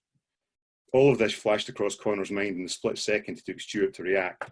He jerked once, as though the name had somehow electrified him, then lunged forward again, bringing up the scissors, his face a mask of well-moistured hatred, his intention glinting in his eyes to cut straight through Connor and get to Audrey. Connor took a half step back, Audrey giving a startled cry as he sent her sprawling, then stepped forward, ducking low and into the arc of the scissors. He punched upward into Stuart's exposed armpit, sending him off balance. With a startled cry, Stuart collapsed to the side, crashing into a barber's chair and tumbling to the floor. Connor swept his foot, trailing Stuart's path, a quick stamp to the wrist of the hand holding the scissors, which skidded away across the exposed wood floor. Stay down, Mr. Linklater, Connor said as he took in the room. Audrey was picking herself up theatrically from the floor, eyes darting between the scissors and her soon-to-be ex-husband, who was cradling the wrist Connor had just stood on and was folding in on himself like a beaten puppy. Don't, Audrey, Connor said slowly, making sure his eyes conveyed the message. Just collect what you came here for, and let's get out of here, okay? Stuart's not going to give us any more trouble, are you, Stuart? You almost broke my fucking arm, Stuart yelped, an edge of tears in his voice now, all bravado gone. Connor considered this. You came at me with scissors, Mr. Linklater, he said, feeling anger ripple across the back of his neck in slow, cramping waves. If I'd wanted to, I could have hit you hard enough to dislocate your shoulder, instead of just throwing you off balance, and I could have easily smashed your wrist. Under the circumstances, I've been a model of restraint, so keep that in mind, will you? He turned as Audrey bustled towards him, a large, ugly glass sculpture that looked vaguely like a kid's Play-Doh rendering of a pair of scissors cradled in her arms. Connor sighed internally. Of course, he thought. I should have known. So much for the simple assignment. She swept past him, heels crunching on the glass from the mirror, shattered by the phone Stuart had hurled into it when they arrived. Let's go, she hissed, face momentarily twisting as she passed the prone figure of Stuart. You, she whispered, will be hearing from my fucking lawyers. Connor followed her out, got in front of her to block her access to the Land Rover parked outside the salon. She looked up at him, rearranging her face in a grateful smile. Thank you, Connor. As you can see, Stuart's always had a temper. I should have left him years ago. Her voice was a low drawl, little more than a whisper. Christ, did she really think he was that stupid? Maybe she did after his performance just now. Mrs. Linklater. Audrey, Connor said, keeping his tone neutral. Please, don't try to play me. Yes, Stuart was out of line just now. And yes, I maybe went a little hard on him. But don't pretend it wasn't exactly what you wanted. We're both better than that. Why, I don't mean she blustered, suspicious puncturing the mask of civility she wore. Connor locked his gaze with hers, suddenly tired. He had better things to do than this. You asked me to escort you here to retrieve some essential items. I agreed because Mr. Lucas is our client, and he is keen you receive the best care, especially since Mr. Linklater can be somewhat unpredictable. But what you came up here was for a worthless award. You knew Stuart would be here, wanted to bait him with me around to look after you. What was it you said to him? You'll be hearing from my lawyers? All well and good, Mrs. Linklater, but trust me on this. If your lawyers contact me, I'll deny anything happened here today. I don't like being played. I'm here to protect you, not become a pawn in your tug of war with your husband. Audrey's mouth moved silently for a moment, as though she had been speaking but had been put on mute. Emotion scudded across her face like fast-moving clouds. Shock, outrage, spite. Connor could see the calculations playing across her mind. What could she do? How could she avenge this outrage? He found he didn't care. Stepped aside, opened the door of the Range Rover for her. Have a nice day, he said. I won't include any of this in my report to Mr. Lucas. If you feel he would benefit from a personal conversation with me, just let me know. She glared at him for a moment longer, then slipped into the car, the award tossed into the passenger seat like the afterthought it was, and then she busied herself with her belt, muscles fluttering inside of her jaw as she clamped down on her anger. Connor swung the door gently shut, took a step back as the car roared into life and squealed away from the curb, glanced back up at the salon, considered going back in to check on Stuart. The decision was taken out of his hands by the buzzing of his mobile in his pocket. He pulled it out, saw Robbie Lindsay's name on the caller ID. Robbie, what's up? I'm just heading back in now. Glad to hear it, boss. We've had a call, your gang, a visitor. Oh? Curious. He had left his diary at Sentinel Securities for the afternoon to deal with the Linklayers, and Robbie knew better than to drop appointments into an afternoon Connor had blocked off. Who's looking for me? A moment's pause on the line, slight clearing of the throat. Robbie was shaking up to be a good operative, but there was still this nervousness when he was delivering news he didn't think Connor was going to like. It's DCI Ford, sir, Robbie replied. Says he needs to see you to discuss an urgent matter. Ford, Connor felt a ripple of unease in his guts. He had worked with Malcolm Ford on 2 cases now, both of which had seen people die and Connor put in harm's way. He respected the man and, as a former police officer himself, knew how difficult the job could be. But Ford's patch was Stirling in central Scotland. Why would he be venturing into Edinburgh to request a meeting in person? He suddenly realised he didn't want to know the answer. And we'll leave it there.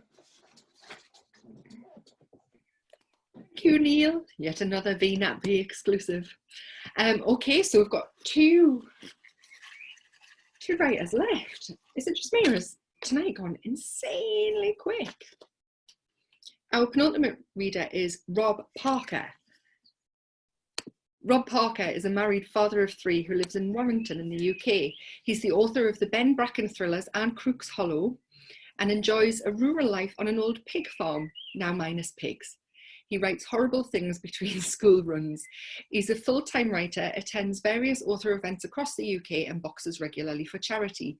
He spends a lot of time in schools across the north, encouraging literacy, storytelling and creative writing, as well as somehow squeezing in time to co-host the For Your Reconsideration film podcast, appear regularly on the Blood Brothers Crime podcast, and is a member of the Northern Crime Syndicate.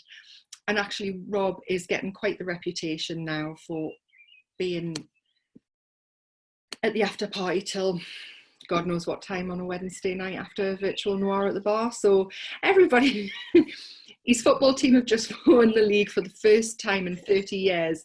He may have had a little tipple. Please welcome Rob Parker. Thank you. Yeah, you forgive me for being maybe a little bit wobbly. Thank you very much. Always so great to be involved with this. What you guys are doing, Simon and Vic, is just amazing. So tonight I'd like to read from Far From the Tree, which is out on Thursday. It's an Audible original, much like Paddy from earlier, and it's narrated by Warren Brown, who was in Luther, and he's in Strike Back and all them shows. So I'm really excited about it. So you're stuck with me tonight reading it. And whoever is going to win it or win a book from me tonight, you're going to have to pick, do you want an Audible code to download it on Thursday, or do you want one from the back catalogue? You tell me what you want. But in keeping with the whole exclusives thing, it's not public knowledge yet, but it is now, that it's out in Audible on Thursday, but it's also out in July 2021 as a paperback. So it will be coming to bookshelves in a year's time. So there you go, from Loom Books. Right, let's get into Far From the Tree. I'm going to read from chapter 3. And at this point here, let me just bring it up. At this point here, the book opens with a mass grave discovery in Warrington. Warrington is a town that is immediately equidistant between Liverpool and Manchester, 15 miles between both.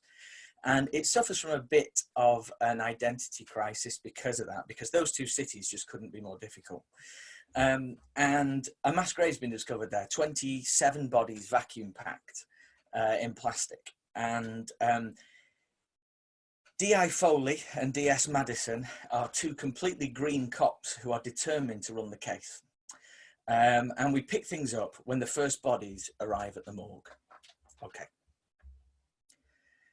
The room was laid out like a war triage before the main fighting had even started, with rows of empty tables beneath unforgiving light. In the lower near corner, closest to the door, 5 were occupied by plastic cocoons. "We're ready, thank Christ," said Mackie, walking over from the far wall, where a handbag, a thermos emblazoned "Caffeine'll kill ya," and an open laptop rested on a stainless steel countertop. A heavy-duty Canon DSLR hung around her neck, lens cap off. Denise Mackey was the region's Home Office pathologist, called in to undertake the post-mortems of Warrington's suspicious deaths. She was in her early 50s, tall, built like a heptathlete. I must admit, Foley, I don't envy your position on this one, she said.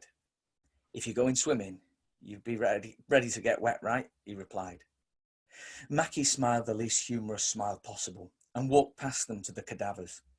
Around the tables were a couple of assistants, a middle-aged PC Foley recognised from the nick called Hussein, and a photographer. I could have given you all this in the report, you know, said Mackey, removing her camera. I wanted to be here, at least for the start, Foley replied. The discovery had hit him without question. Seeing those rows and rows of the baleful, vacuum-packed dead, tossed aside like carpet offcuts in a landfill, had really affected him. He took his responsibility seriously, and in his gut, this responsibility was growing. Shallow grave, he thought, very shallow to his mind. It was the first time the depth had occurred to him. Why so shallow? I suppose in lieu of anything more definite, we have to label the whole body an exhibit, said Mackey, at the head of the nearest corpus bundle. The whole thing? Asked Hussein, ready to note it down. The whole thing. So this is Exhibit E, making it the 5th victim pulled out. Mackey took a scalpel from the tray, examined it with a frown, then swapped it for something that looked like a steroidal bread knife. The body in front of them was wrapped, like all the others, in tight, clear plastic, wound so strong and so many times that the film had become opaque. What was visible beneath it, however, was a dark bottom half and a clear, pinkish top half. The person inside appeared to be topless. With the serrated blade, Mackey made a soaring incision across the chest of the deceased, careful to split only the layers of plastic and not the flesh itself. No wonder they hadn't been discovered. Not much odour was ever going to escape like that. The room seemed to hold its breath as the last layer was split with a popping sound. As the hole opened, the cadaver seemed to spread out and relax. Rigor mortis is long gone. This one's been dead a little while. Even the mortuary assistants watched in fascination as the layers were carefully split away, revealing more and more of the person inside. A smell began to make itself known, not exactly pungent, but no doubt of death in nature. Before long, the layers of plastic spread out on either side of the body like low-budget angel wings. The person on the table was male, thin, once white, but now grey-green of coloration, and had had his face cut off. The flesh that remained was grey, compressed and ragged. This wasn't the delicate first stage of any surgeon's transplant either. It was a hack job, nose cartilage and all, the remaining teeth bared, gums fleshy and eye sockets hollowed. Time held fast. Everyone took a moment, as if to retrieve their professionalism from where their shock and revulsion had dropped it. How long dead? Asked Foley, his voice a booming echo in the cavernous space. Given how it's preserved, that'll be rather hard to say. Quite when the body was sealed up is difficult to pinpoint, and with it, a precise time of death.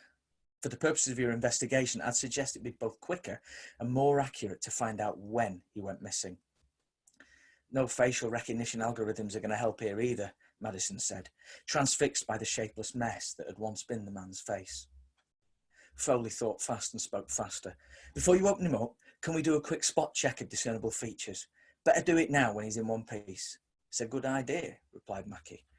I'm concerned that, while the exterior doesn't look too badly decomposed, the inside could well be a different story. Foley's stomach seemed to do a backflip. These were only the first 5 pulled from the trench. What state would the rest be in? The image of one of the bags near the back filled with a muddy sludge made him want to gag. Would you mind having a nosy about him then, please, for me, Denise? Nothing would thrill me more. Her voice was full of sarcasm. A record, please, Madison. While Mackey examined the body, having put the knife down and picked up a rubber-tipped pointer instead, Foley's eyes drifted to the other 4 bodies lined up. He couldn't get over the loss of life, the scale of what was facing them, and the enormity of evil that had perpetrated it. What kind of person was capable of this? What kind of devil was out there? It wasn't just the death here that was nagging him. It was the whole practice surrounding the deaths. They were all wrapped in plastic, but would they all have their faces hacked off? They all looked largely the same. Would they all be men? Actually, one of the corpses looked a shade smaller, possibly a short man or woman. The card at its feet marked Exhibit A identified it as the one nearest the front of the trench, the most recent, the one whose hasty burial had been spotted during the night and started all this. If the case was going to be solved off the back of forensic evidence, their best chance lay in that bag. He was so transfixed that he barely heard Mackie say, "Tell you what, let's open them all up. Get a proper look at all the discernible features so you can get ID in them before we move on to the real grisly stuff." Mackie repeated the process on Exhibit D. The plastic layers made a snapping fizz as they loosened. This one was dressed in a roadman's outfit, high-vis jacket, black jumper, bright orange trousers, no boots, no face either. Same as last time, only the meat left where the cheek should have been was less grey, even had a touch of pink to it. No obvious cause of death like the previous one, said Mackie. Foley looked at Madison, who breathed in sharply but was now back in clipboard mode again. He got the impression she was using it as a convenient diversion to the horrors around her. More power to her. Whatever you needed to scale the obstacle. Something's got this one, Mackie said, now at Exhibit C.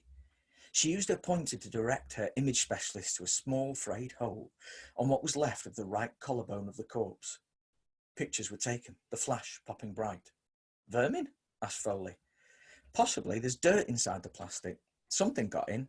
Either the hole was made accidentally before burial and was eventually used for access by whatever got in, or indeed the opportunistic bugger made it himself. The layers came away quicker now, Mackie clearly having warmed to the task. At the last pop, with the sagging of the corpse's shoulders, something rolled out and thunked softly onto the floor. How fun, said Mackie. Hussein, he can be Exhibit C1. Hussein edged around the table, Foley watching him. Oh, God. On the floor, a rat, sleek, unnaturally elongated, and very much dead. Madison sucked in a lungful of air again. Must have got stuck in its way in, said Mackie, motioning to one of her assistants. Put it in one of those kidney dishes there, please. Can you get a time frame from that? Asked Foley. I'm sure I can get something from it. Now the rat drama had ceased. They could focus on the body itself. A nattily dressed man in cream chinos, boat shoes, a red jumper, and no face, as had become expected. More camera flashes. Exhibit B was opened up. A black guy, suit and tie, no face again, but they were getting numb to that now. Not dead all that long, it seemed, but obviously still hard to tell. How long will decomposition be slowed by them being wrapped like this? Asked Foley. Mackie paused a moment and, lost in thought, brought the tip of the rubber pointer up to her mouth before realising it wasn't a pen and lowered it. They'd been wrapped well, but not well enough to make each one in an identical condition. The discovery of our friend Exhibit C1 simply shows that each instance will most likely be different. I should imagine that the rate of decomposition will therefore be unique to each body. They moved as a unit to Exhibit A, the one Foley thought might be a woman, and Mackie got to brisk work. A snip and a pull here and there, and in a flash the corpse was free. And as the body settled, something seemed to take over Foley. A severe, grave tremor. The loose trackies, the Converse sneakers, the hoodie, the shape.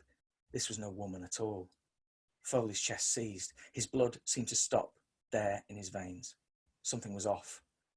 This was no man either. Now freed from the plastic, the corpse's blonde hair had sprung out, still with that youthful lustre. Foley could see a nose and chin. This one had a face, and it was smooth, with just a couple of acne bumps at the corner of the mouth. It was a boy, a teenage boy. The tremor in him gave way to a tide of gushing horror. Foley managed to edge forward. As he moved, he saw more of the shape of the body, the bruised and cut hands, and the face. Features he recognised. The features, unmistakably, of his nephew, Connor Foley. Thank you.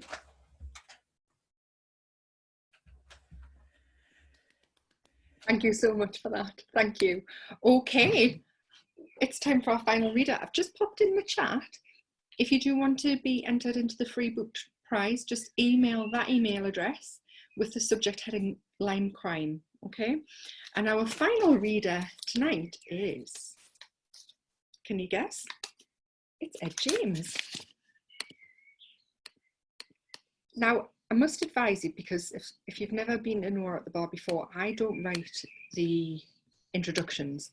And I'll say this, and you'll see why in just a second. Ed James is an idiot. He writes so many books that he hates everything. He's written 5 series of police procedurals, the Scott and Cullen books set in Edinburgh, with the spin-off Craig Hunter series, Vicky Dodd set in Dundee and D.I. Fenchurch in East London. 24 books across them. No, 25. No, 26. But now Ed hates writing police procedurals, which means that the mad sod is working on another series set in Seattle and features the FBI's Child Abduction Rapid Deployment Unit. Wonder what crimes will happen in those books? Can you guess? Ed has also done the book Senseless for Headline, which is out in paperback next month. So everybody, please welcome our final reader, Ed James. Hello, can you hear me? Thumbs up all round. Right. I'm going to be quick, but I'm going to do like a Derek Farrell and do 2 things. First things first, at Harrogate last year, Derek offered me £500 to do Neil Broadfoot, and I was going to read Neil Broadfoot's book, but Neil read it instead, so I'm going to have to just do it myself, which Derek will like. Okay, so the first one I'm going to read, these are just intros. This has never been read, Vix, you can add that to your little list. This is from Flesh and Blood, which is out next Wednesday, I think. This is the prologue, or the first half of it anyway. An explosion like gunfire makes a look out of the window. Across the dark beach, the fireworks erupt and fade to nothing, leaving a sky dotted with stars, the moon almost full. Then a yellow glow shoots across the sea, leaving a flickering trail in its wake. She sips the champagne, which tastes sour like beer. It's supposed to be good, but it's nowhere near sweet enough for her. Nothing like that stuff they had in Dubai, but it do. A wave of goosebumps crawls up her arms. Why didn't she wear something warmer than a summer dress? The next wave of fireworks lights up Derek's face, not that Derek, in the darkness. Mid-brown hair streaked with silver, laughter lines around his eyes. Can't see his toned muscles through his tuxedo, but it shapes the jacket in a nice way. His left arm loops around her waist and his right interlinks around hers, and they sip each other's champagne. Her silver fox, all hers. Something thuds behind her. She breaks free and swivels away from the window. What was that? Derek frowns at her. Didn't hear anything, babe. She rests her glass on the windowsill and squints into the darkness. Another flash, blue this time, lights up the room. The door is still open, showing the staircase leading back down to the beach. The walls are bright as though it's midday, bare stone with a long crack running down the middle, and it all fizzles away to darkness, just a faint glow from the battery lantern that doesn't reach into the room's corners. No sign of anyone. His searching hand smooths over her hip. Maybe you're nervous because we're not supposed to be up here. She nibbles at her lip. A green and red flash on the wall and the door. Nobody there, right? It's probably a bird, isn't it? There are terns and shags around here. Shags? It's a type of seabird. We did it at school. Swear it's the truth. Shut up. Seriously? Derek gets out his blind smartphone and taps at the screen, then shows her a photo of a black seabird standing on a rock, its wings spread wide. Huh, cormorants and shags are closely related apparently. Well, you've got even more surprising depths. He brushes aside her short dress and runs a hand between her legs, catching on the fabric of her knickers. I'll show you how deep I can go. She slaps his hand away. Stop it. Come on. He sets a champagne flute down next to hers on the windowsill. This is supposed to be romantic. God knows I've paid enough for it. I know, it's just... She looks around and she's shivering now. It's right in her teeth and her bones, down in her marrow. A shimmering pink light dances across the walls. The room feels way too big and too claustrophobic at the same time. Nobody there, just her imagination. Probably the echoes of guilt and paranoia from months and months of keeping secrets from everyone. The reality hasn't caught up with her yet, and maybe it never will. At least not until the sparkling engagement ring on her finger has a wedding one alongside it. Sorry, it's just... With a sigh, she picks up their glasses, both now smudged with her red lipstick, and hands him one, then kinks her arms again. This is romantic, thanks. Derek leans in to kiss her, and she fights against his tongue, always so overeager. She opens her eyes. A flash of fireworks catches a figure in the doorway. She drops her glass and tries to push away from him. The glass smashes on the stone floor and she's rocked forward. Derek's bulk pins against the wall. An arm swings a golf club through the hair. Okay, So that's the first reading, which is very short, and that's from Flesh and Blood, which is out next week. The second Vicky Dodswick, which is set in Chronicity back in July 2018, which seems like a world away and a very nice time. And this is from City of the Dead, which came out in March this year and is set right now, so during the pandemic, or just the starts of it anyway. This is Rich. I hit the button and step away from the bin lorry. The metal jaws crunch cardboard and swallow it all down. Good work! Let's go! Big Jim pulls himself up to the handheld and thumps the side of the lorry. His belly hangs out the bottom of his Celtic home shirt, the green and white hoops smeared with all sorts of muck. An audiobook plays out the speakers in the cabin, some ridiculous post-apocalyptic crap about Nazis and zombies or something. But Billy the driver seems to hear the signal as the lorry rumbles off down the street. Big Jim hangs there, scratching his nose with his gloved wrist. Keep up, you big South African bastard! Nothing wrong with South Africa, mate. I grabbed a handle and hauled myself up with the kind of grace Big Jim can only ever dream of. I'm topless, just like every other day, and my abs look awesome in this light. The definition is perfect. Like to see you in Joburg, mate. Wouldn't survive 5 fucking minutes. I grew up in Glasgow, pal. Handle that, can handle anything. You didn't grow up, mate. I hang on as the lorry trundles on the dark street. In the distance, the sun pops up over the horizon, giving a blast of light against the tower blocks in the distance and the old tower in the graveyard just over the road behind the factories. Beautiful sky, eh? No as beautiful as that, I tell you.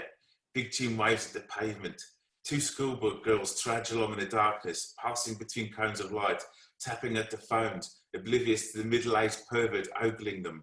Short skirts, black tights, school ties barely done over the low blouses. Maybe 14, maybe. Sick, sick bastard. I shoot Jim a scowl, raising my eyebrows to show how harshly I'm judging this seedy creep. Mate, they're really young. Aye, well, Big Jim gives me this leery grin, his tongue hanging loose. Grass on the pitch, eh? Sick bastard. It's my turn to slap the side of the lorry and I hop off before Billy pulls it to a stop. I give him the thumbs up, not that Billy tears himself away from his gripping audiobook. I kind of want to tell him about Big Jim, but he's never interested in all that banter. Fuck him. I sidle off up the lane, but my trousers slip lower with each step. Christ, I need some new strides. Next up, just like every other bloody week, 3 bins, the hipster bastards in the microbrewery have been wheeled out to the road. They're sitting in the factory car park, one flickering light catching them. Usually a 2-man job to shift each one, but I always like to try to move them on my own. Could leave them, but we got a fuck ton of hassle from the boss the last time we didn't move them out. Some bastard in the factories must have phoned in to complain. Big Chin raised a gloved hand in front of my face. Did he mention that to the boys in the depot, right? What, that you're a fucking pedo? I'm not a fucking pedo. Jim's scowling at me, but I can't tell if it's one of anger or confusion. Those were lassies, no boys. Confusion, then. Mate, it's not about the gender, it's about their age.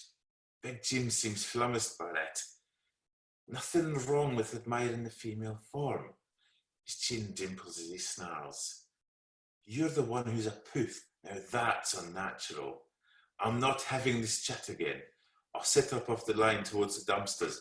I'll do these myself. Big Jim doesn't disagree. He tears off a glove and leans back against the lorry, phone out already. Hate to think what that sick bastard is watching on that thing, or who he's contacting and about what. Maybe the prick's getting ahead of me, calling up the boss and preemptively defending against any shit coming his way. I'll get the fucker if he does. I stop and grab the first dumpster's handle, flexing my biceps and my pectorals. And there she is, same as every week. The woman in the flat above is looking down. Damp hair scraped back in a towel, a dressing gown open wide enough to show her cleavage. I'll give her a saucy wink, even though she's about 8 inches short of being my type. Nice to be admired, though, eh? Then she's gone, her curtain's shut. And this bastard dumpster isn't fucking moving. I grab the handle again, but another sharp tug, and it still doesn't budge. The front wheels look knackered. Big Jim's marching up the lane. He grabs my arm. Rich, that was, Get the fuck off me, man! I swivel round and get into the basic stance, ready to fight, ready to win. Those gloves are fucking disgusting! Chill out, you rage bastard! Big Jim holds up his mobile in an ungloved hand. His Celtic shirt is covered over by an acid yellow high-vis jacket. Davey says you have to make sure you've got your top on. I keep telling him I don't wear a top. This temperature is fucking perfect for fat burning. Anyone ever tell you you're a weird bastard? Big Jim reaches for the handle. Here, let us help. Of course I know what Big Jim's up to here, trying to get him a good favour so I don't mention the underage perving to the other lads. I've got this. I've got this. Sorry. It doesn't look that way to me. This is a two-man band, and if there's one thing I know, it's Big Jim screws up his face, nostrils twitching. What's that smell? Can't smell anything. I smell it. Big Jim grabs the lever and pulls it, popping the lid. Have a dick inside, bud. I'll hold it for you. If it'll shut you up. I vault up and hold myself there, peering into the bin. The rubbish is piled up along the side, stacked up cardboard boxes and loose wrapped plastic. Some arsehole has piled in a sodden rug stained by God knows what must weigh half a ton by itself. I'm looking at what's beyond it though, when the bin judders as Jim holds it up for the peek. He gasps when he sees it too. A man lies in a puddle of bleach, naked except for a nappy, eyes open wide and very, very dead. And that's it. Thank you for that, Ed. What a way to close the show tonight. You're definitely in the running for quote of the week. We've had a few. So, folks, if you go over to VNatB1 on Twitter, in the next few minutes, the poll will be loaded with the quotes of the week. Place your bets. If you'd like to talk about us, that's the hashtag. If you want to enter for a free book, you've got a few minutes with the subject heading Lyme Crime. Thank you very much for spending your Friday evening with us. Thank you to Martin Stevenson for the fab music in the breaks. Thank you to all of our readers, everybody in the audience. I hope you will join Lyme Crime over on their Facebook page this weekend, because they have lots and lots of fab events going on, and hopefully we'll all get together in Lyme Regis in 2021. If you liked Virtual Noir at the Bar and would like to see us again, we are every Wednesday night. Just search for that hashtag and you'll definitely find a link to register. So thank you very much everybody, and have a fab weekend.